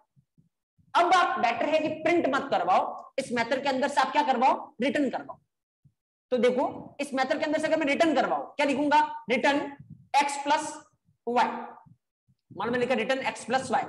अब लिखना आपको पड़ेगा x + y कैसी वैल्यू होगी, ये इंट, क्योंकि x इंटीजर है y भी इंटीजर है, दोनों को प्लस करने से रिजल्ट कैसा आएगा इंटीजर। तो फिर यहाँ पे आपको उसका टाइप लिखना पड़ेगा, इसका टाइप क्या है इंट, तो आपने लिखा यहाँ पे टाइप इंट। इससे फायदा ये है, देखो अब फ्लो किस तरीके से चलेगा आराम से देखना। अब फ्लो ऐसे चलेगा कि पहली बार जब ये मेथड कॉल हुआ यहाँ पे, तो ये कितना लेके जाएगा, पहले लेके गया 10, x में आ गया 10, बाद में लेके गया 20, y में कितना आ गया 20, अंदर आएगा क्या होगा 10 + 20 कितना हो गया 30, ये 30 रिटर्न कर रहा है। रिटर्न करने का मतलब जब ये मेथड खत्म होगी अपने साथ वापस ये क्या लेके जाएगा 30 लेके जाएगा। तो जब ये मेथड खत्म होगी वापस अपने साथ क्या लेके आएगा 30, तो इसके पास क्या आया 30। ऑब्वियसली ये इस 30 को क्या करवाना चाहेगा, स्टोर करवाना चाहेगा। स्टोर करने के लिए क्या चाहिए, वेरिएबल। अब सवाल ये है वेरिएबल के लिए क्या चाहिए, पहले कौन से टाइप का वेरिएबल। तो 30 जो इसके पास वैल्यू आ रही है वो कौन से टाइप की है, इंटीजर। तो ये इसको स्टोर करेगा तो किस तरीके के वेरिएबल में करेगा, देखो इस तरीके से कुछ, लेट्स से इंट, और मान लो ये बोल रहा है रिजल्ट जो भी इसके पास आया है इक्वल टू दिस। तो देखो अब सिनेरियो क्या होगा, आराम से वापस देखो, वापस समझते एक बार। देखो ऑब्जेक्ट हियर, यहाँ पे ये कॉल हुआ, कौन सी मेथड कॉल हुई, add method. Add method call हुई, अपने साथ कितना लेके गया, पहले लेके गया 10, बाद में कितना लेके गया 20, अंदर आओ 10 + 20 कितना हुआ 30, तो मतलब ये वापस अपने साथ क्या लेके आएगा 30, तो 30 लेके आया अपने साथ, और जो ये 30 लेके आया वो किसमें स्टोर हो गया, रिजल्ट में। तो अब आपके रिजल्ट में क्या स्टोर है 30, राइट। ओके, नाउ दूसरे वाले मेथड देखो, दूसरे वाला भी ऑब्वियसली इसको किसी ना किसी में स्टोर करना चाहेगा। तो मान लो इसने स्टोर किया किसमें, रिजल्ट 1 में। तो देखो दूसरे वाले केस में क्या फ्लो होगा, दूसरे वाले केस का अगर अपन फ्लो देखें तो अगेन दूसरे वाले केस का फ्लो जानने की ट्राई करते। देखो यहां से ये दूसरी मेथड कॉल हुई, दूसरी मेथड क्या लेके जाएगा आपका, हाँ बोलो, पहले क्या लेके आया यहाँ पे 30, दूसरे वाले में क्या लेके आया 40। देखो अंदर आओ 30 + 40 कितना हुआ 70, तो 70 ये अपने साथ वापस लेके आएगा।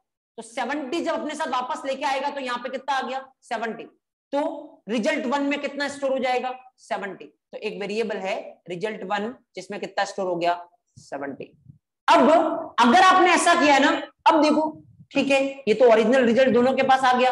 अब सपोज जैसे पहले वाला बोलता है कि मेरे को तो बोनस देना है, कितना बोनस देना, पहले वाले को 10,000, दूसरे वाले को कितना देना है 20,000। तो अब इनके पास ऑप्शन है, जो करना करे।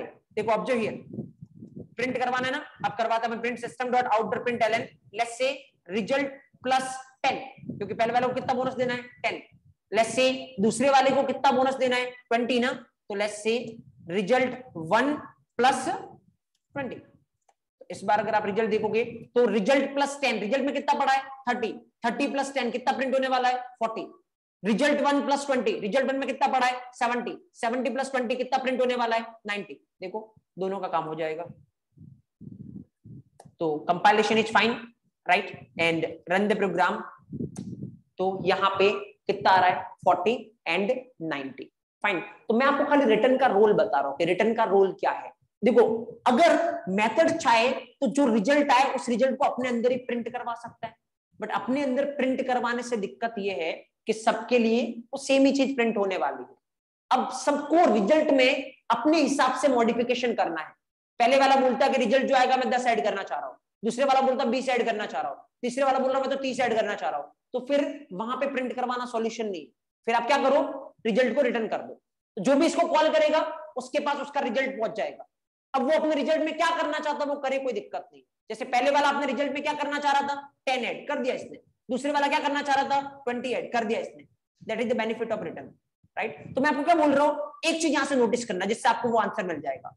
अगर मेथड रिटर्न कर रहा है तो वो किसको रिटर्न करता है? अगर मेथड कुछ रिटर्न कर रहा है वो किसको रिटर्न करता है? जिसने उसको कॉल किया है। जैसे देखो इस मेथड को किसने कॉल किया है यहां से, तो ये मेथड जो भी रिटर्न करेगा वो किसके पास आने वाला है, इसके पास। इस मेथड को किसने कॉल किया है यहां से, तो ये जो भी रिटर्न करेगा किसके पास आने वाला है, इसके पास। और इसको फिर उसको यूज करना है तो वो उसको कर सकता है, स्टोर करवा के क्या कर रहा है, इसको यूज कर रहा है। अब इसके बेसिस पे आओ वापस यहां पे, अगर सपोज करो मेन मेथड कुछ रिटर्न करता तो किसको करता? जिसने मेन मेथड को कॉल किया है। मेन मेथड को कॉल कौन करता है? जेवीएम।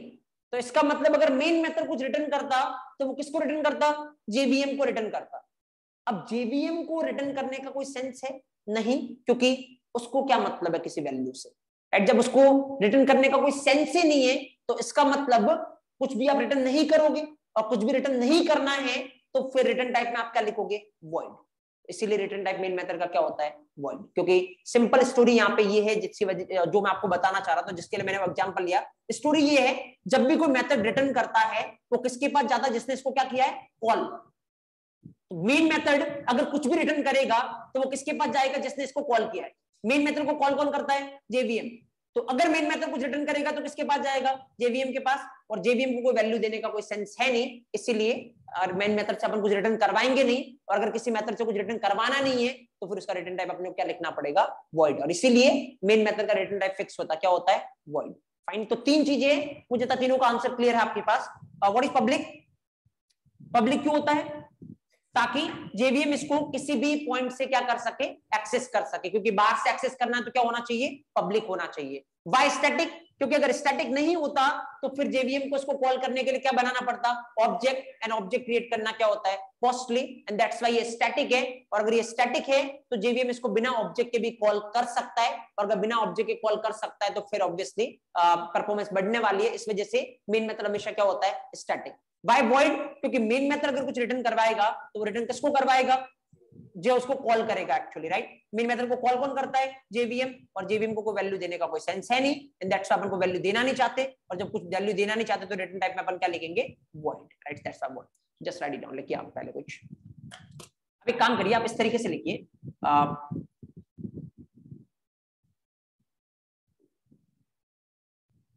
यहां पे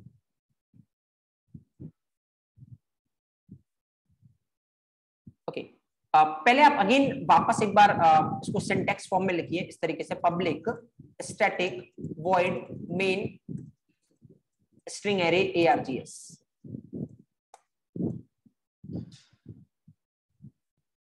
अब आप पब्लिक के नीचे एरो करके लिखना, पब्लिक के नीचे एरो करके लिखना, पब्लिक के नीचे एरो करके लिखना, it is public so that JVM can call, it is public so that JVM can call main method from anywhere. JVM can call main method from anywhere. It is public so that JVM can call main method from anywhere. It is public so that JVM can call main method from anywhere.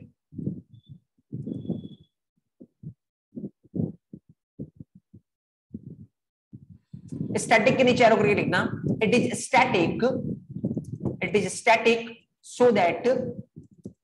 so that JVM can call, it is static so that JVM can call this method, the JVM can call main method without creating object. It is static so that JVM can call main method without creating object. It is static so that JVM can call main method without creating object.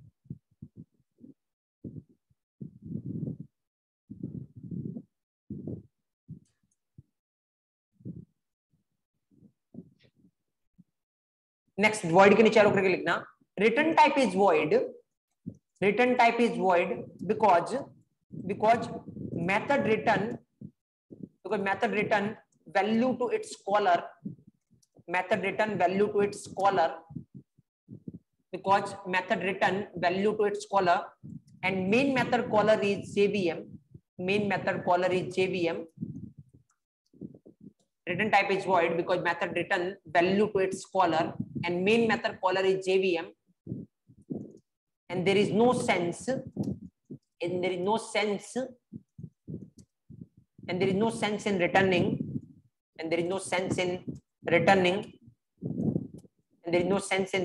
anything to JVM.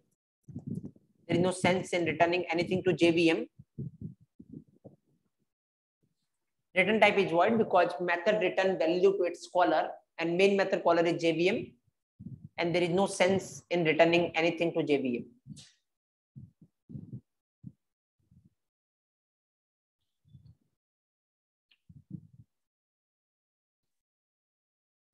Fine. Okay.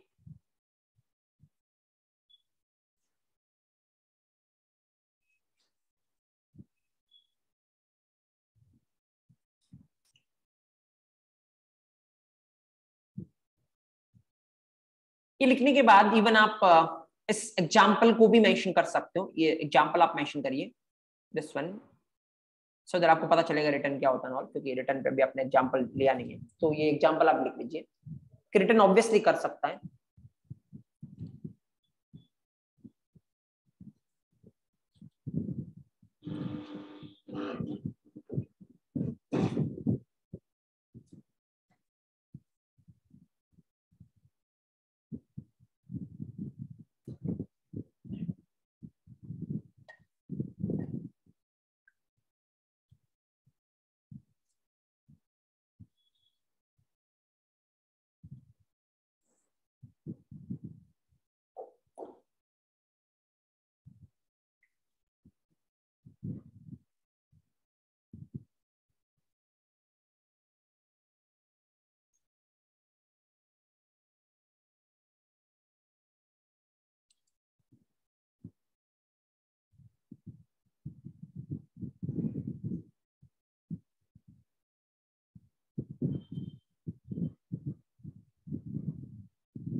Okay fine. Okay then question ये है कि ऐसा doubt आपके दिमाग में आ सकता है कि जैसे मैंने अभी आपको एक्सप्लेन किया ना कि मेन मेथड स्टैटिक क्यों होता है, एक डाउट इवन किसी ने रेज भी किया है कि स्टैटिक अगर होगा तो इसको कॉल करने के लिए किसी ऑब्जेक्ट बनाने की जरूरत नहीं पड़ेगी, तो दिमाग में एक डाउट आ सकता है कि फिर तो हमेशा अपने को क्या करना चाहिए, स्टैटिक ही करना चाहिए, ताकि अपने को क्या क्रिएट नहीं करना पड़ेगा, ऑब्जेक्ट क्रिएट नहीं करना पड़ेगा। ऐसा नहीं कर सकते एक्चुअली। रीजन उसके पीछे मैं आपको बताता हूँ। तो रीजन क्या है, रीजन अभी मैं इस पे कमेंट नहीं कर रहा हूँ कि कब किसी मेथड को इंस्टेंस बनाना चाहिए, कब किसी मेथड को स्टैटिक बनाना चाहिए, वो बाद में अपन डिस्कस करेंगे। बट थोड़ा मैं आपको हिंट दे देता हूँ। हिंट ये है, अपन ने वेरिएबल पढ़े थे राइट, तो 3 तरीके के वेरिएबल होते हैं। कौन कौन से? इंस्टेंस, स्टैटिक और लोकल। उसमें 2 तरीके के वेरिएबल है, इंस्टेंस और स्टैटिक। तो ऑब्वियसली आप देखो, अगर इंस्टेंस वेरिएबल होंगे तो फिर आपको क्या बनाना पड़ेगा? ऑब्जेक्ट। स्टैटिक वेरिएबल होंगे तो आपको क्या नहीं बनाना पड़ेगा?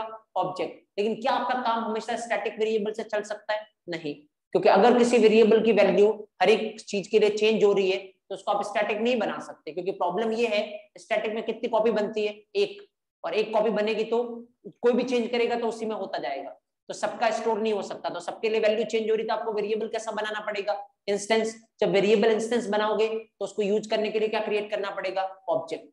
तो ऐसा नहीं है कि बिना ऑब्जेक्ट के हमेशा काम चल जाएगा, नहीं। ऐसा होता तो फिर तो कभी ऑब्जेक्ट बनाते ही नहीं। बिना ऑब्जेक्ट के काम नहीं चलने वाला। लेकिन मैं आपको बोल रहा हूं कि जहां तक हो सके अवॉइड करना है।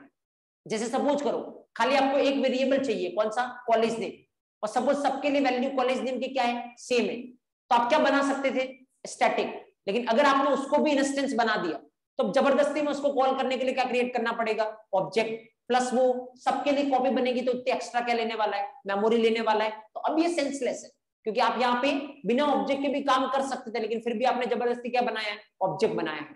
लेकिन अगर आपको रोल नंबर और नेम स्टोर करवाने हैं जो सबके लिए अलग अलग है, तो फिर तो ऑप्शन है ही नहीं, आपको बनाना ही पड़ेगा ऑब्जेक्ट। तो मैं आपको ये बोल रहा हूं जहां तक हो सके अवॉइड करना है। इसका मतलब ये नहीं है कि हमेशा अवॉइड हो सकता है, हमेशा अवॉइड नहीं हो सकता वो, राइट। बाकी अपन इस पे फर्दर डिस्कस करेंगे कि कब किस मेथड को आपको स्टैटिक बनाना चाहिए, कब क्या बनाना चाहिए, इंस्टेंस बनाना चाहिए। फिलहाल एक क्वेश्चन मैं आपको देता हूं, आप मेरे को बताओ उस केस में क्या आंसर आएगा। Just observe here, let's suppose इतना अपन अभी समझ चुके हैं कि मेन मेथड में क्या होता है, किस तरीके चलता है। चलो एक काम करते हैं अपन, यहाँ पे मैं इसको लिखता हूं,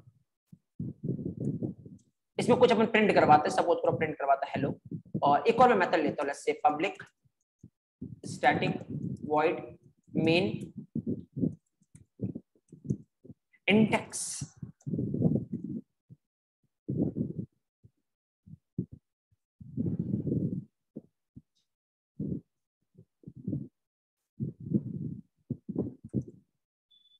चलो इस वाले प्रोग्राम का आउटपुट क्या होगा? अगर ये प्रोग्राम जो अभी आपके सामने है इसका आउटपुट क्या होगा?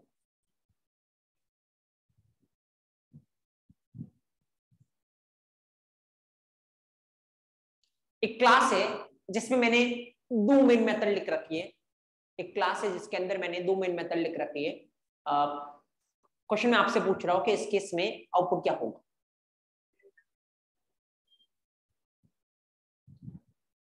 देखो पहली बात ये समझ के तो एरर मत बोलना कि सेम नाम की 2 मेथड नहीं हो सकती, क्योंकि ये तो मैंने आपको कल ही बोला है। थोड़ा बहुत मैंने हिंट दिया था कि अगर मेथड का नाम सेम हो, आर्ग्यूमेंट क्या हो अलग अलग, जैसे इसका आर्ग्यूमेंट कौन सा है? इंट, इसका आर्ग्यूमेंट कौन सा है? String array. नाम सेम, आर्ग्यूमेंट अलग अलग, क्या बोलते हैं इसको? Overloading, right. मैंने आपको कल थोड़ा हिंट दिया था एक्चुअली, बाकी ओवरलोडिंग अपन नेक्स्ट चैप्टर में डिस्कस करेंगे। तो ओवरलोडिंग ऑब्वियसली कर सकते हो, कोई दिक्कत नहीं है, राइट। ऐसा हो सकता है दोनों मेथड का नाम सेम हो और आर्ग्यूमेंट क्या हो? अलग अलग हो। तो फिर आउटपुट क्या आएगा? देखो एरर तो नहीं है। आउटपुट अगर ऐसा है कि मान लो सपोज करो पहले जेवीएम मेन को कौन चलाएगा? जेवीएम। तो पहले आपने किसको लिखा है? इसको। तो जेवीएम किसको चलाने वाला है? इसको। और इसको चलाएगा तो आउटपुट क्या आने वाला आपका? हे, राइट। ऐसा कुछ दिमाग अगर चला रहे हो ना तो ये टोटली गलत है एक्चुअली, क्योंकि पहली बात तो ये मैंने कभी अभी तक आपको बोला नहीं कि ऊपर या नीचे लिखने से कोई फर्क पड़ता है। कोई फर्क नहीं पड़ता, किसको ऊपर लिख रहे हो किसको नीचे लिख रहे हो, टोटली बेसलेस है जावा में, राइट। ऐसा नहीं चलता कि ऊपर लिखा तो पहले चल जाएगा, नीचे लिखा तो बाद में चलेगा, ऐसी कोई थ्योरी होती नहीं है। यहाँ पे ऑब्जर्व करना, देखो कितनी मेन मेथड लिख रखी है आपने? 2। नाम सेम, आर्ग्यूमेंट अलग अलग है, मतलब क्या हो रहा है यहाँ पे? ओवरलोडिंग। फाइन। अब देखो जेवीएम के लिए कौन सा वाला स्पेशल है, पहले वाला या दूसरे वाला? दूसरे वाला ऑब्वियसली, क्योंकि ऐसा मैंने आपको बोला है कि ये चेंज कर सकते हो, नहीं कर सकते। तो इसका मतलब जेवीएम के लिए स्पेशल कौन सा है? ये वाला। तो जेवीएम खुद से ऑटोमेटिक किसको चलाने वाला है? इसको। और इसको चलाएगा तो आउटपुट क्या आने वाला है? हेलो। बाकी ये वाला मेथड तो जेवीएम के लिए जो पहला मेथड आप लिख रहे हो ना, ये वाला मेथड तो कैसा मेथड है, नॉर्मल है। और नॉर्मल मेथड है, डायरेक्ट जेवीएम खुद से कॉल नहीं करने वाला है, उसको आपको क्या करना पड़ेगा, कॉल करना पड़ेगा। जैसे अभी थोड़ी देर पहले मैंने ऐड बनाया था, तो मैंने कॉल किया था ऐड को, तब जाके वो कॉल हुआ था, खुद से कॉल नहीं होने वाला, क्योंकि वो नॉर्मल मेथड है। जेवीएम खुद से खाली एक ही मेथड को कॉल करता है, कौन से, मेन मेथड। और वो मेन मेथड कौन सा, जो स्ट्रिंग एरे आर्गुमेंट ले रहा हो, राइट। तो जस्ट ऑब्जर्व हियर, यहाँ पे अगर आप इसको चलाओगे ना तो आउटपुट ओनली क्या आने वाला है, हेलो आने वाला है। देखो चला के देखते हैं अपन, let me clear the console. अगर मैं इसको कंपाइल करूं, कंपाइलेशन इज फाइन, कोई दिक्कत है नहीं। और अगर मैं इसको रन करने की ट्राई करूं जावा टेस्ट, तो फिर you will see output is what, hello. There is no hey, right, hey वाला चीज नहीं है, क्योंकि वो चला ही नहीं एक्चुअली। लेकिन एज ए प्रोग्रामर आपको चलाना पड़ेगा, क्योंकि ये क्या है, नॉर्मल मेथड। अगर आपको चलाना तो कैसे चलाओगे, अगेन मेथड का नाम क्या है, मेन। किस तरीके का मेथड है, स्टैटिक। तो सेम क्लास में कैसे कॉल कर सकते हो, तीन तरीके आपके पास, या तो डायरेक्ट करो, क्लास के नाम पे करो, रेफरेंस वेरिएबल पे करो। बेटर कौन सा है, क्लास के नाम पे। तो टेस्ट क्लास का नाम है, मेथड का नाम क्या है, मेन। कैसा आर्गुमेंट ले रही है, इंट, इंट। अब देखो उसका फ्लो क्या चलेगा, जब भी आप इस प्रोग्राम को चलाओगे, ऑटोमेटिक जेवीएम कौन से मेन मेथड को चलाने वाला है, स्ट्रिंग एरे वाली। तो ऑटोमेटिक जेवीएम इस मेन मेथड को चलाने वाला है। इस मेन मेथड को चलाएगा तो पहले क्या प्रिंट होगा, हेलो।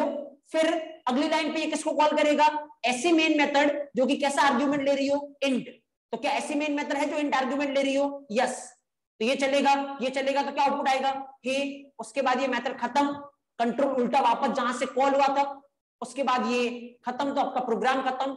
इस बार आउटपुट क्या आएगा आपका, हेलो एंड हे, राइट। तो इस बार दोनों चलिए, ये मेन भी चलिए, ये मेन भी चलिए। लेकिन ध्यान देने वाली बात ये है, इस वाली मेन को मैंने नहीं चलाया, ऑटोमेटिक किसने कॉल किया, जेवीएम ने। ये वाली मेन कोई स्पेशल नहीं है, इसको अगर चलाना है तो आपको चलाना पड़ेगा, जो कि इस लाइन से अपन ने किया है। अगर अपन नहीं चलाएंगे तो ये नहीं चलने वाली, ऑटोमेटिकली खाली एक ही मेन मेथड चलती है, जो कौन सा आर्गुमेंट लेती है, स्ट्रिंग एरे। तो जस्ट ऑब्जर्व हियर, चला के देखते हैं अपन यहाँ पे। कंपाइलेशन इज फाइन, कोई दिक्कत है नहीं, रन करो आप इसको। इस बार आउटपुट क्या आएगा, हेलो और हे। तो हेलो वाली जो मेन मेथड है वो ऑटोमेटिक चल रही है, हे वाली को एज ए प्रोग्रामर मैंने कोड लिख के चलाया है, right. There is a difference, just write it down, लिखिए आप एक point and keep it important.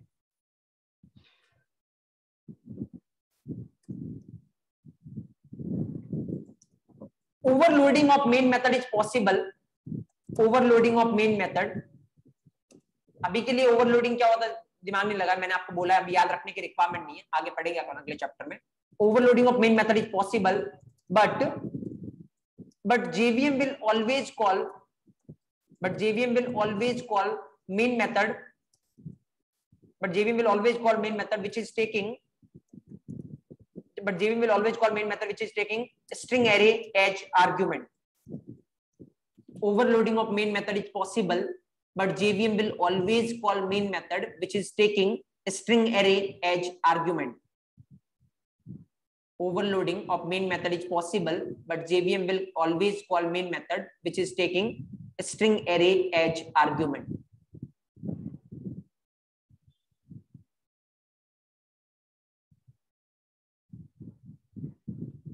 Fine, okay, and do one thing, just write on this example। पहले ये वाली लाइन मत लिखना, एक बार पहले आप नॉर्मल इस एग्जाम्पल को लिखिए।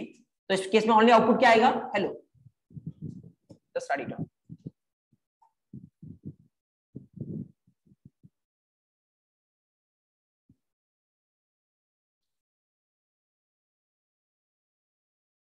तो जस्ट अगर आप पूछते हो मेन मेथड क्या होता है, एक आंसर होता है कि मेन मेथड हमेशा चाहिए अपने को। बट आप देख रहे हो पिछले 2 घंटे से अपन ओनली मेन मेथड पे डिस्कस कर रहे हैं, और अभी भी अपना खत्म हुआ नहीं, अभी भी कुछ पॉइंट्स है जो अपने को डिस्कस करने की रिक्वायरमेंट है, जिसके बाद ये कमिट कर सकते हो आपकी इससे बार किसी लेवल पे मेन मेथड के रिगार्डिंग क्वेश्चन बन नहीं सकता आपके लिए।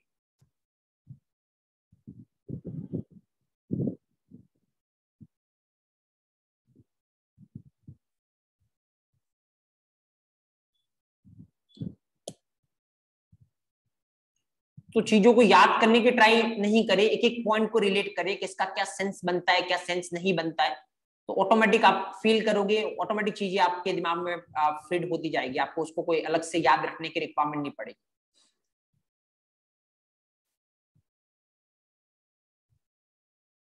तो इस केस में आउटपुट क्या आएगा, हेलो। ऑटोमेटिक जेवीएम इस मेन मेथड को चलाएगा जो कि स्ट्रिंग एरे आर्गुमेंट ले रहा है। दूसरी वाली मेन मेथड नहीं चलेगी, क्योंकि ये कोई स्पेशल मेथड नहीं है। इसको अगर चलाना है तो एज ए प्रोग्रामर आपको अलग से कॉल करना पड़ेगा। तो इस बार इसका आउटपुट क्या है, हेलो, और उसके बाद ये लिखने के बाद एक काम करना, जस्ट एरो लगा के लिखना कि अगर ऐसा किया होता मैंने लाइन नंबर 9 के बाद एक लाइन मैंने ये ऐड की होती जो कि यहाँ पे है ये वाली test.main of 10, तो फिर अब इसका आउटपुट क्या होगा, हेलो, एंड उसके बाद क्या, हे, क्योंकि दूसरी वाली मेन मेथड को एज ए प्रोग्रामर आप अलग से कॉल करवा रहे हो।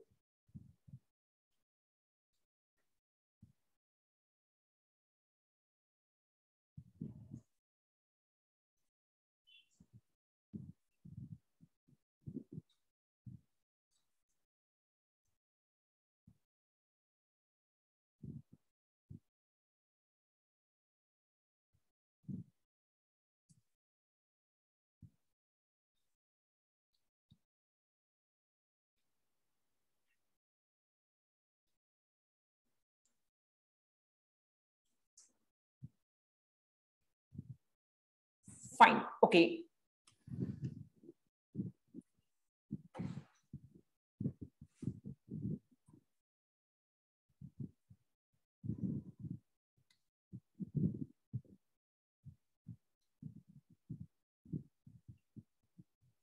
ओके फाइन देन, अभी अपने को कुछ और चीजें डिस्कस करनी है। एक तो जो आपको ये सिंटेक्स लिखा है इसमें, इस वाले को क्या बोलते हैं, कमांड लाइन आर्गुमेंट्स। क्या मतलब होता है कमांड लाइन आर्गुमेंट्स, तो अपने को ये देखना है।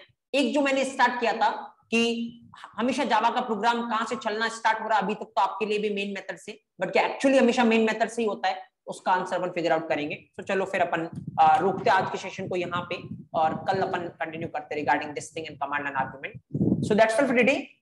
मिलते अपन कल same 9:30 and will continue things. Tomorrow is Saturday, but there will be session on tomorrow, right? So yeah, same 9:30 is the time.